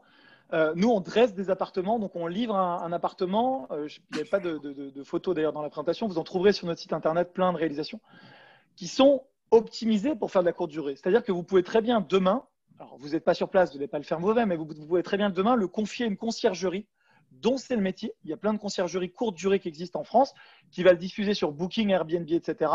Vous prendre des frais de gestion et gérer tout pour vous. Nous, on n'est pas structuré pour le faire. C'est une autre activité. On fait de la gestion de location longue durée. Ce n'est pas les mêmes frais non plus. En courte durée, ils vous font payer beaucoup plus cher, mais ça va optimiser le rendement. Après, simplement, il faut faire attention parce qu'en France, Airbnb, je crois que c'est aussi le cas aux États-Unis, est assez mal vu dans certaines villes. Par exemple, à Paris, la mairie fait la chasse au Airbnb, donc c'est illégal de le faire, sauf si on a un local commercial. Donc, il y a des règles qui changent d'une ville à l'autre. Voilà. Mais par exemple, si je prends l'exemple de Marseille, on a des clients qu'on a fait acheter sur le Vieux-Port, par exemple, et qui ont choisi, on leur a livré le produit, qui nous ont dit je ne veux pas le louer en longue durée, je veux le mettre en courte durée. Là, on a dit super, c'est génial pour vous si c'est votre souhait, et qu'ils l'ont délégué à une conciergerie locale. Voilà. C'est quelque chose qui est tout à fait faisable et qui va vous permettre effectivement d'avoir un meilleur rendement. Après, tout n'est pas parfait, il y a aussi des inconvénients. Le bien s'use plus rapidement, il faut trouver le bon partenaire sur la conciergerie, etc., etc. Mais c'est faisable. Et à Lyon également, on a des gens qui le font. Merci Patrice pour votre question en tout cas. Je crois qu'on avait une question d'Alexandre et après on va prendre Jean-Pierre aussi. Alexandre, il faut juste activer. Vous m'entendez? Oui, c'est bon. Donc, je l'ai aussi mis sur le chat, mais je voulais voir, vous avez mentionné tout à l'heure que c'était difficile d'avoir des banques qui vous suivent sur des transactions internationales, une en France ou dans d'autres pays d'Europe, au Canada, etc. Est-ce qu'il y en a au moins une ou deux qui sont capables de suivre, à votre connaissance? Pour investir en France, depuis le Canada et les États-Unis, c'est ça votre question? Actuellement, je suis en France. Je suis en France avec un bien, j'ai la Société Générale. Je suis au Canada avec un bien, je suis avec une banque canadienne. Je suis en Espagne avec un bien, je suis avec une banque espagnole. Est-ce qu'il y a une banque qui pourrait nous suivre sur ces transactions?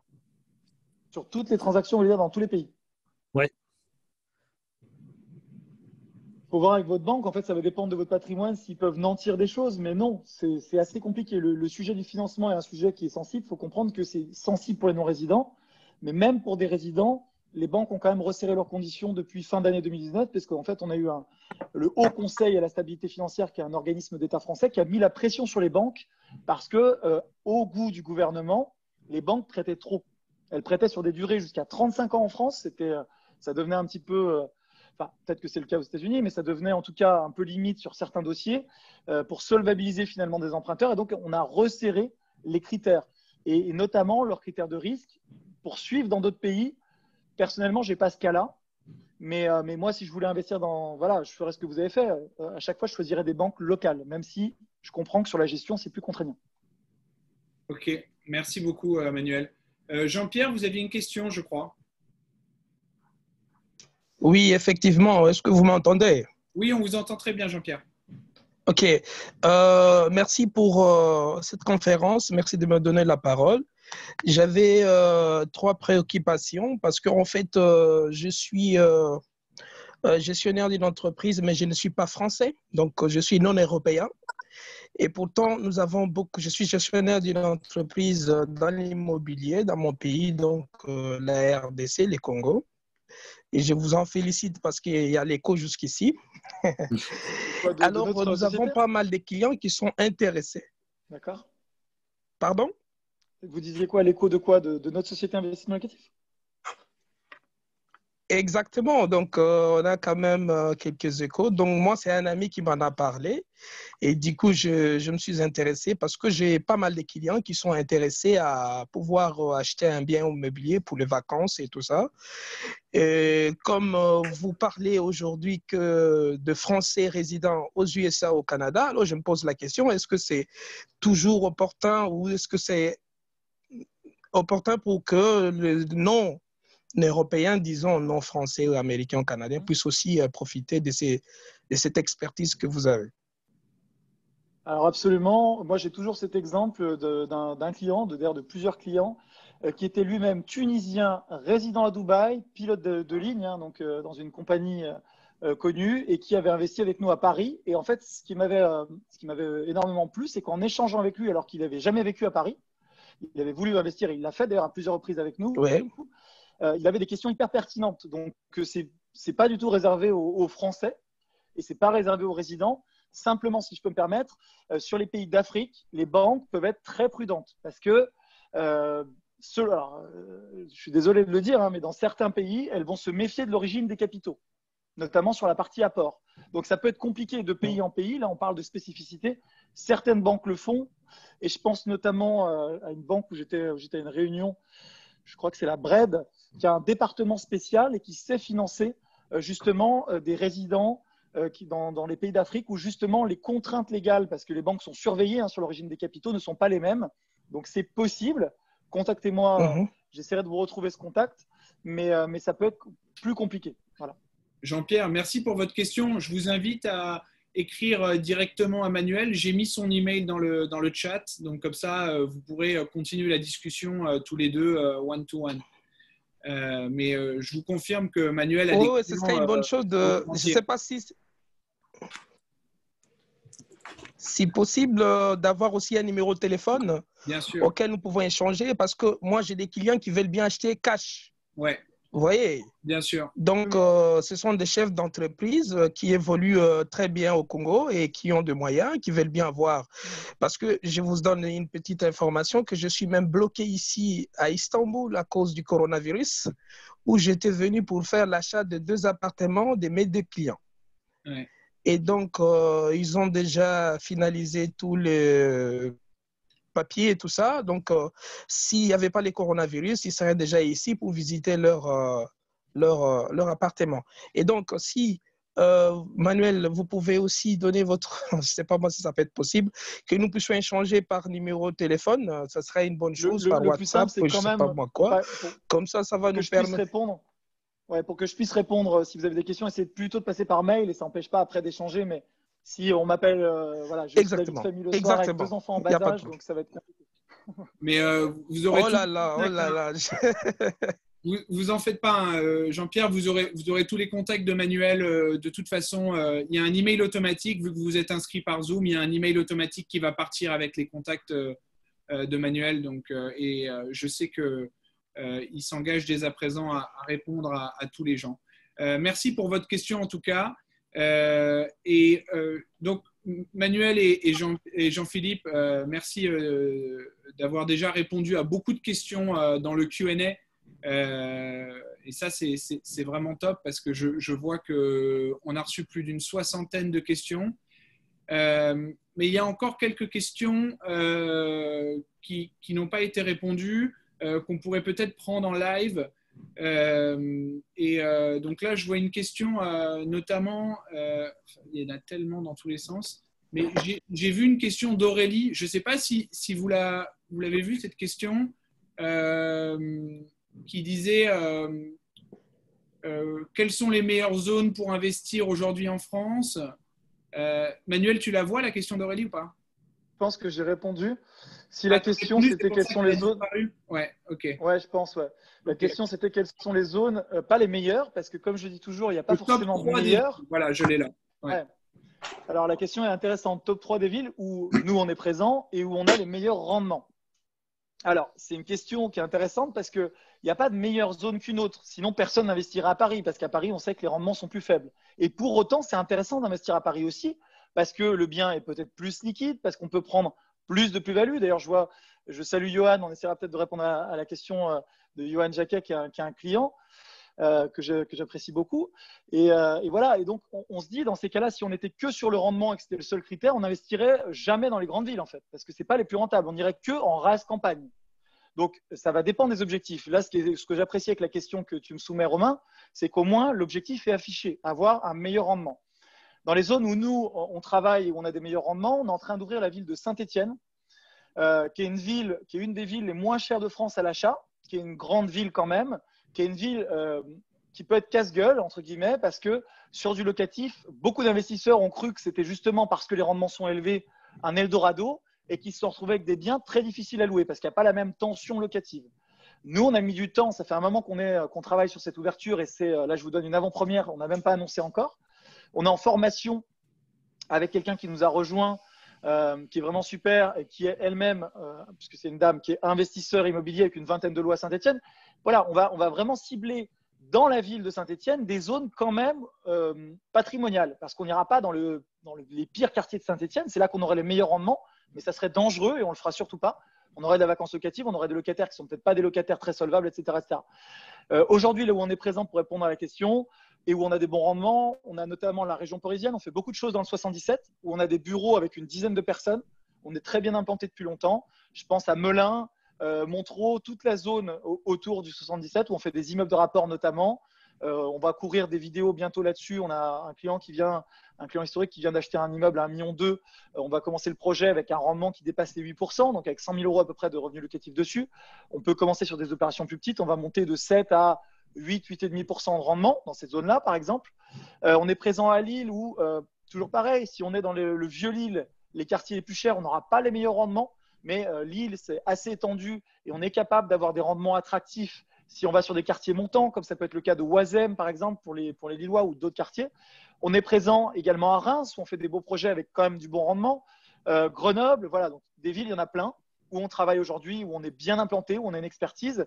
En fait, c'est toutes les villes par opposition qui sont à forte tendance patrimoniale. Et je pense notamment à Lyon, qui est aujourd'hui presque moins rentable que Paris. Ça peut paraître paradoxal. C'est moins cher à l'achat, mais les loyers sont plus faibles. Ce n'est pas pour autant qu'on n'a pas des très belles choses à Lyon et qu'on n'a pas des clients qui nous disent « moi, je veux Lyon » parce qu'ils savent que les prix montent en permanence. On a Paris et on a Bordeaux, par exemple, qui sont les 3 villes patrimoniales françaises par excellence. Voilà, pour faire simple. Et quand je dis Paris, bien sûr, il y a le 92 avec Neuilly, toute la banlieue ouest, la banlieue chic. Et voilà, où on travaille également. Super, merci Manuel. Je ne me souviens pas, Patrice, est-ce que je vous ai donné la parole ou pas? Oui, oui. Ok, parfait. Donc là, on avait une question qui était au tout début de Jean-Yves qui nous a écrit en anglais, donc je vais traduire. Donc il est en train de construire 80 maisons et 40 appartements sur 4 hectares en France. Donc ça devrait être prêt pour 2024. Jean-Philippe, il aimerait comprendre la meilleure façon pour éviter de payer de l'impôt en France étant résident aux US. C'est une question de Jean-Yves. Tu me rassures, éviter, c'est toujours compliqué, non? Oui, là, bon, bien que, encore une fois, je disais que je ne peux pas me prononcer pour la France, enfin, je ne souhaite pas le faire. Éviter, c'est toujours compliqué. Il faut savoir qu'effectivement, il y a toujours des options fiscales à prendre, des choses à faire, mais éviter, ça va être dur. Ça va être dur. Et après, il va falloir aussi prendre en compte, si ce monsieur, si je me souviens bien, est aux États-Unis, il y aura aussi un impact fiscal américain, très probablement. Donc, il ne faut surtout pas oublier qu'on est sur 2 pays. Quand on essaie d'éviter l'impôt quelque part, eh bien, on va devoir le payer ailleurs. À moins que les 2 fiscalités soient vraiment calées sur les mêmes avantages fiscaux, ce qui est assez rare. Ok, merci. On a une question live de Foued. Je vous donne la parole tout de suite. Ouais. Vous pouvez activer votre micro, Foued, pour poser votre question. Oui, c'est bon, vous m'entendez maintenant? Oui. Oui, alors, oui, merci beaucoup pour la présentation. C'est très intéressant. Il y a beaucoup d'éléments, beaucoup de sujets. Je voulais juste savoir, pour avoir une idée sur les rendements locatifs par ville, c'est quoi un bon rendement, par exemple, à Paris? C'est quoi un bon rendement à Bordeaux? Si vous pouvez partager, s'il vous plaît, quelques taux pour se situer, en fait. Ouais, alors ça va vraiment dépendre. C'est dur de répondre comme ça parce qu'un bon rendement, c'est ce que je disais tout à l'heure, c'est un rendement meilleur que le marché en fait. C'est surtout ça. Parce que quand on dit Paris, il y a Paris 18e qui est peut-être plus populaire et donc on aura un meilleur rendement. Et puis il y a Paris 6e qui est plus, ou Paris 3e qui est très cher à l'achat, qui est très patrimonial et donc on aura un rendement plus faible. Ce qu'il faut garder en tête, c'est que plus vous allez vers des zones populaires et à l'extrême, moi je mets toujours les deux extrêmes, à l'extrême vous avez Paris 6e qui est peut-être l'endroit le plus cher de France, à côté du Jardin du Luxembourg, etc. Voilà, vous connaissez probablement. Et à l'autre opposé, vous avez la campagne. En pleine campagne, personne ne veut acheter, donc vous allez avoir un immeuble entier qui va coûter 30 000 euros, quoi. Donc, sur le papier, vous avez un bon rendement. Pour répondre à la question plus précisément, à Paris, nous, ce qu'on propose, c'est entre 4 et 5,5% de rendement brut. Comment on calcule ça? On prend le loyer brut, charges comprises. Donc, après, on peut affiner en fonction du projet. Mais c'est pour vous donner un ordre d'idée, et on divise, donc le loyer annuel brut, charges comprises, et on divise ça par tous les coûts du projet. Donc là-dessus, on va en faire parce qu'on inclut aussi nos frais dedans. Achats, travaux, mobilier, frais de notaire, on compte aussi les frais de notaire, et honoraires. Et donc là, on calcule le rendement et on fait entre 4 et 5,5 dans Paris Intramuros. À Bordeaux, ça va dépendre aussi où on est à Bordeaux, parce que si on va dans les quartiers les plus chers à Bordeaux, là, on vient de faire un projet magnifique pour un client qui a un immeuble entier à Bordeaux sur un budget à 900 000 euros.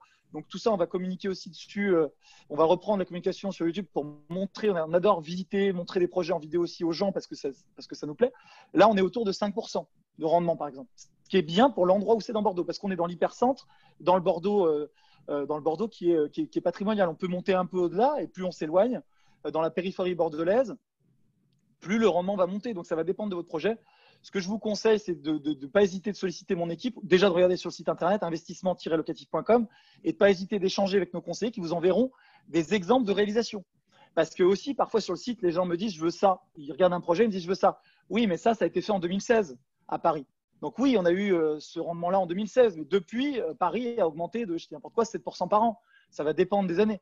Donc le rendement n'est plus d'actualité. Vous voyez ce que je veux dire? On ne ment pas, mais c'est écrit « opération réalisée en 2016 ». Donc, le plus simple, c'est de solliciter mon équipe.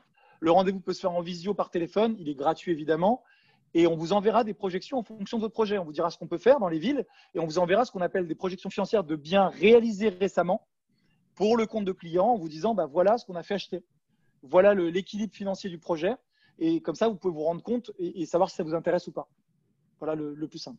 Merci Foued pour votre question. Manuel, il y a une autre question pour toi que je trouve assez intéressante là.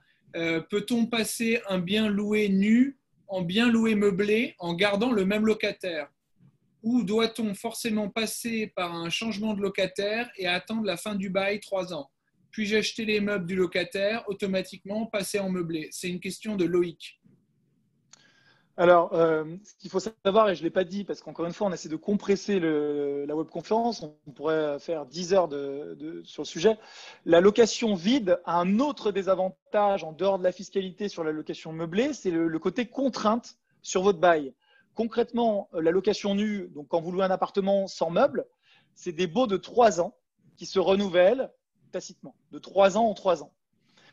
Quand vous voulez récupérer votre bien, donc en tant que bailleur, vous dites voilà, je voudrais que mon enfant puisse habiter mon super appartement que j'ai acheté en investissement à Paris, vous devez donner congé locataire, des raisons, vous n'avez pas le droit de dire comment je récupère bien, c'est très protecteur.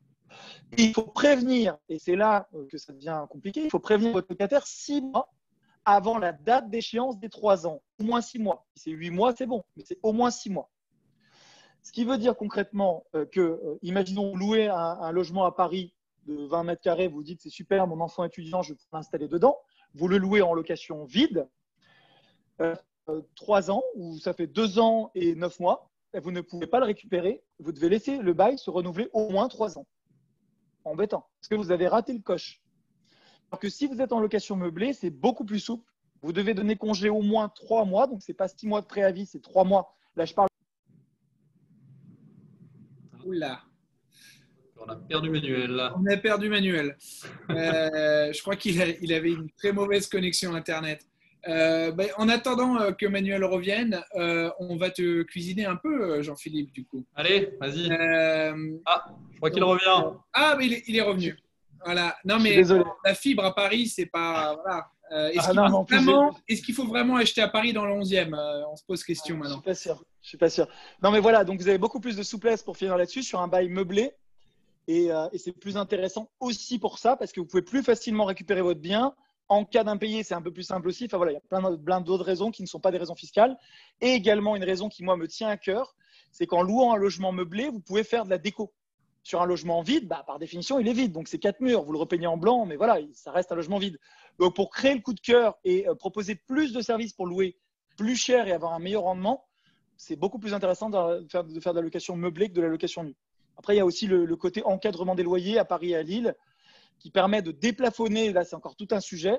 Et vous ne pouvez pas déplafonner sur un logement vide, mais sur un logement meublé, vous pouvez défendre le fait qu'il y a un complément de loyer. C'est encore un autre sujet. Voilà, et donc, il y a plein de raisons de louer en meublé. Manuel, je fais l'avocat du diable. Est-ce que tu as répondu à la question de est-ce qu'on peut passer quelque chose en non meublé en meublé? C'est compliqué. Merci. C'est compliqué. Merci. Compliqué voilà. Et c'est pas vraiment, non, c'est pas aussi simple. Les fiscs n'aiment pas trop, c'est s'encadrer et n'aiment pas trop. Mais rien n'est jamais impossible. Mais voilà. Ça paraît logique que c'est compliqué. Mais s'il y a des questions sur des gens qui veulent être renseignés à titre individuel, n'hésitez pas à contacter Manuel. Il s'engage aujourd'hui à répondre à toutes les questions. J'ai remis son email dans le chat. Si vous avez Alors, je suis obligé de demander la question, Emmanuel, quand est-ce que tu ouvres à Montpellier? Parce qu'il y a 3 personnes qui l'ont posé dans le Q&A. Donc, Montpellier est à la mode en ce moment. Ouais, on m'a demandé. On est déjà présent dans pas mal de villes. Oui, Montpellier, on y pense. On pense à Montpellier et à Nice. Là, on avait déjà Saint-Étienne pour plus des objectifs de rendement, donc qui n'ont rien à voir avec Montpellier et Nice. Et oui, ça fait partie des villes qu'on regarde. Il faut qu'on puisse avoir la bonne équipe. Encore une fois, notre but, c'est de faire de la qualité, c'est pas juste d'ouvrir. Donc oui, on y pense. D'ouvrir à Montpellier, probablement dans les prochains mois, Montpellier et Nice. Ça fait partie des 2 prochaines targets. Jean-Robert nous dit Toulouse. Toulouse, on est présent et on fait de super opérations. Et c'est ce que je disais, j'ai répondu dans le chat. N'hésitez pas. Toulouse, c'est une ville qui est super. Avec quand même parce que j'aime bien être transparent, même si on y travaille et que je veux des clients à Toulouse, je ne vous dirais pas que c'est pas bien. Simplement, on regarde quand même un petit peu l'impact qu'il va y avoir sur l'aéronautique, puisque Toulouse est très lié à l'aéronautique, mais ça n'empêche pas. Voilà, la ville va continuer. C'est une super ville d'expansion, tout comme Nantes. Nantes qui est une super ville aussi en plein développement. L'impact, je réponds peut-être à cette question, l'impact du télétravail sur les prix. Oui, l'impact du télétravail, effectivement, il y a eu des articles de presse là-dessus. Alors, moi, pareil, je lis des analyses. A priori, tous les gens ne vont pas se mettre à télétravailler. En fait, moi, mon analyse, c'est qu'avec la crise économique, les gens ont besoin de travailler et le travail est dans les grandes villes. Donc, à mon sens, on va plutôt avoir un effet de concentration dans les grandes villes. Tout le monde ne peut pas faire du télétravail. Toutes les entreprises ne l'acceptent pas non plus. Je sais que c'est le cas d'entreprises comme Google, Facebook ou peut-être des gens qui nous regardent sont présents. Mais beaucoup d'entreprises ne sont pas partantes pour du télétravail, en tout cas pas tout le temps. J'en profite pour répondre tout de suite à Céline.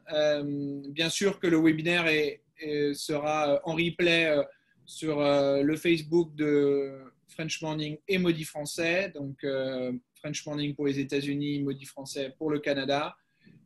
Vous aurez aussi dans toutes les newsletters et infolettres les liens, les decks avec la présentation complète et les contacts de nos 2 intervenants d'aujourd'hui. Donc, vous aurez tout. Et il y a même un email automatique qui part dans 24 heures venant de Zoom avec tous ces liens.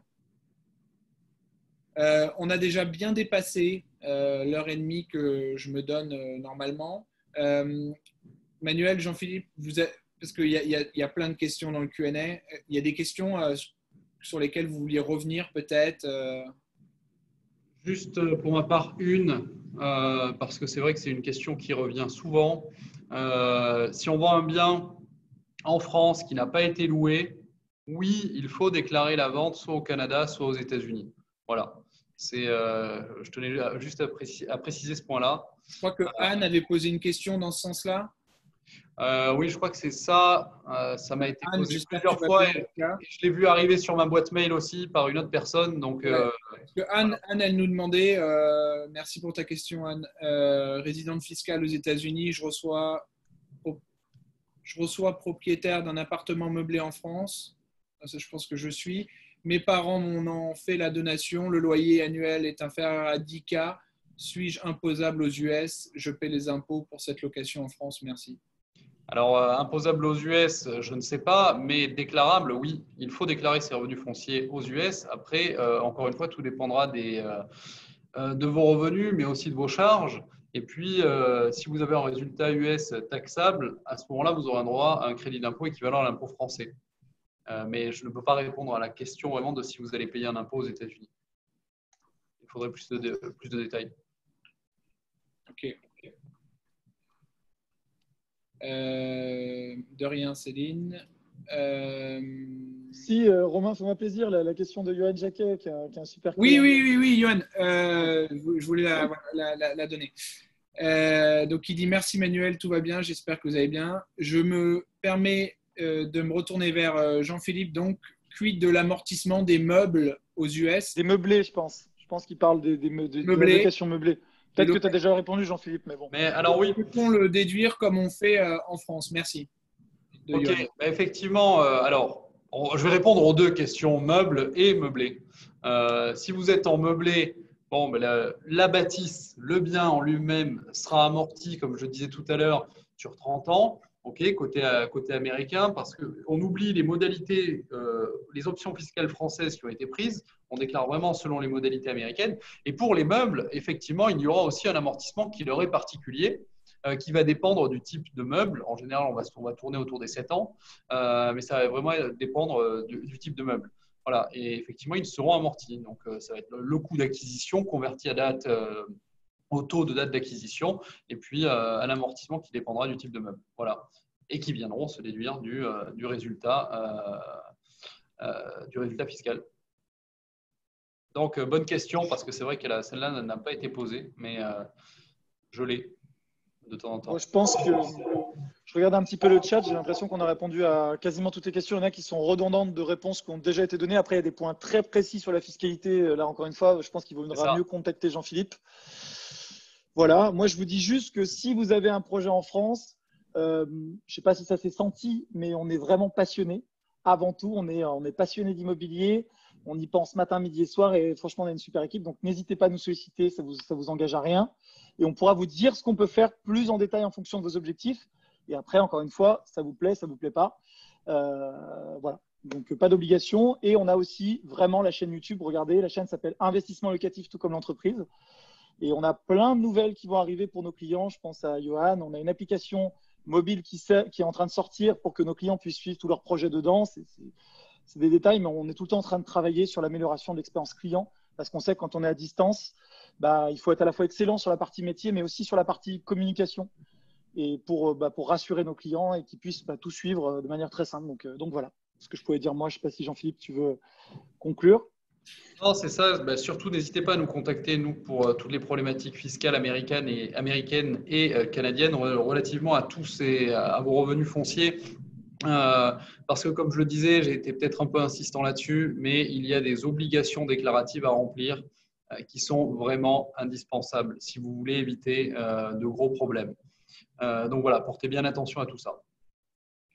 Merci à vous deux. On a bien dépassé le temps qui était prévu. Il y a encore une centaine de gens connectés. C'est top d'être resté jusqu'à la fin.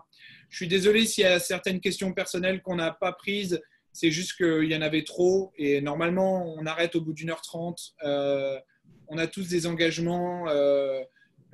Pour Manuel, il faut quand même qu'il rentre chez lui parce qu'il est à Paris. Et Jean-Philippe a pas mal de rendez-vous aussi cet après-midi. Donc, on va les libérer.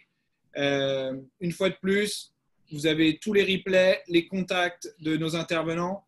dans les infolettres et newsletters de French Morning et Maudit Français. Et n'hésitez pas à écrire à nos experts, ils vous répondront avec grand plaisir. Donnez-leur quand même 5 ou 6 jours pour répondre parce qu'à chaque webinaire, ils se prennent beaucoup d'emails derrière, mais ils s'engagent à répondre dans 5 jours business. Voilà. Merci à tous. Bon après-midi, bonne soirée pour ceux qui sont en France et à la prochaine. Mercredi prochain, on a un autre webinaire qui va être sur la gestion de patrimoine aux États-Unis. Donc, vous verrez tout ça dans l'infolettre et dans la newsletter de French Morning Maudit Français. À bientôt. Au revoir. Merci à tous. Au revoir. Bye bye.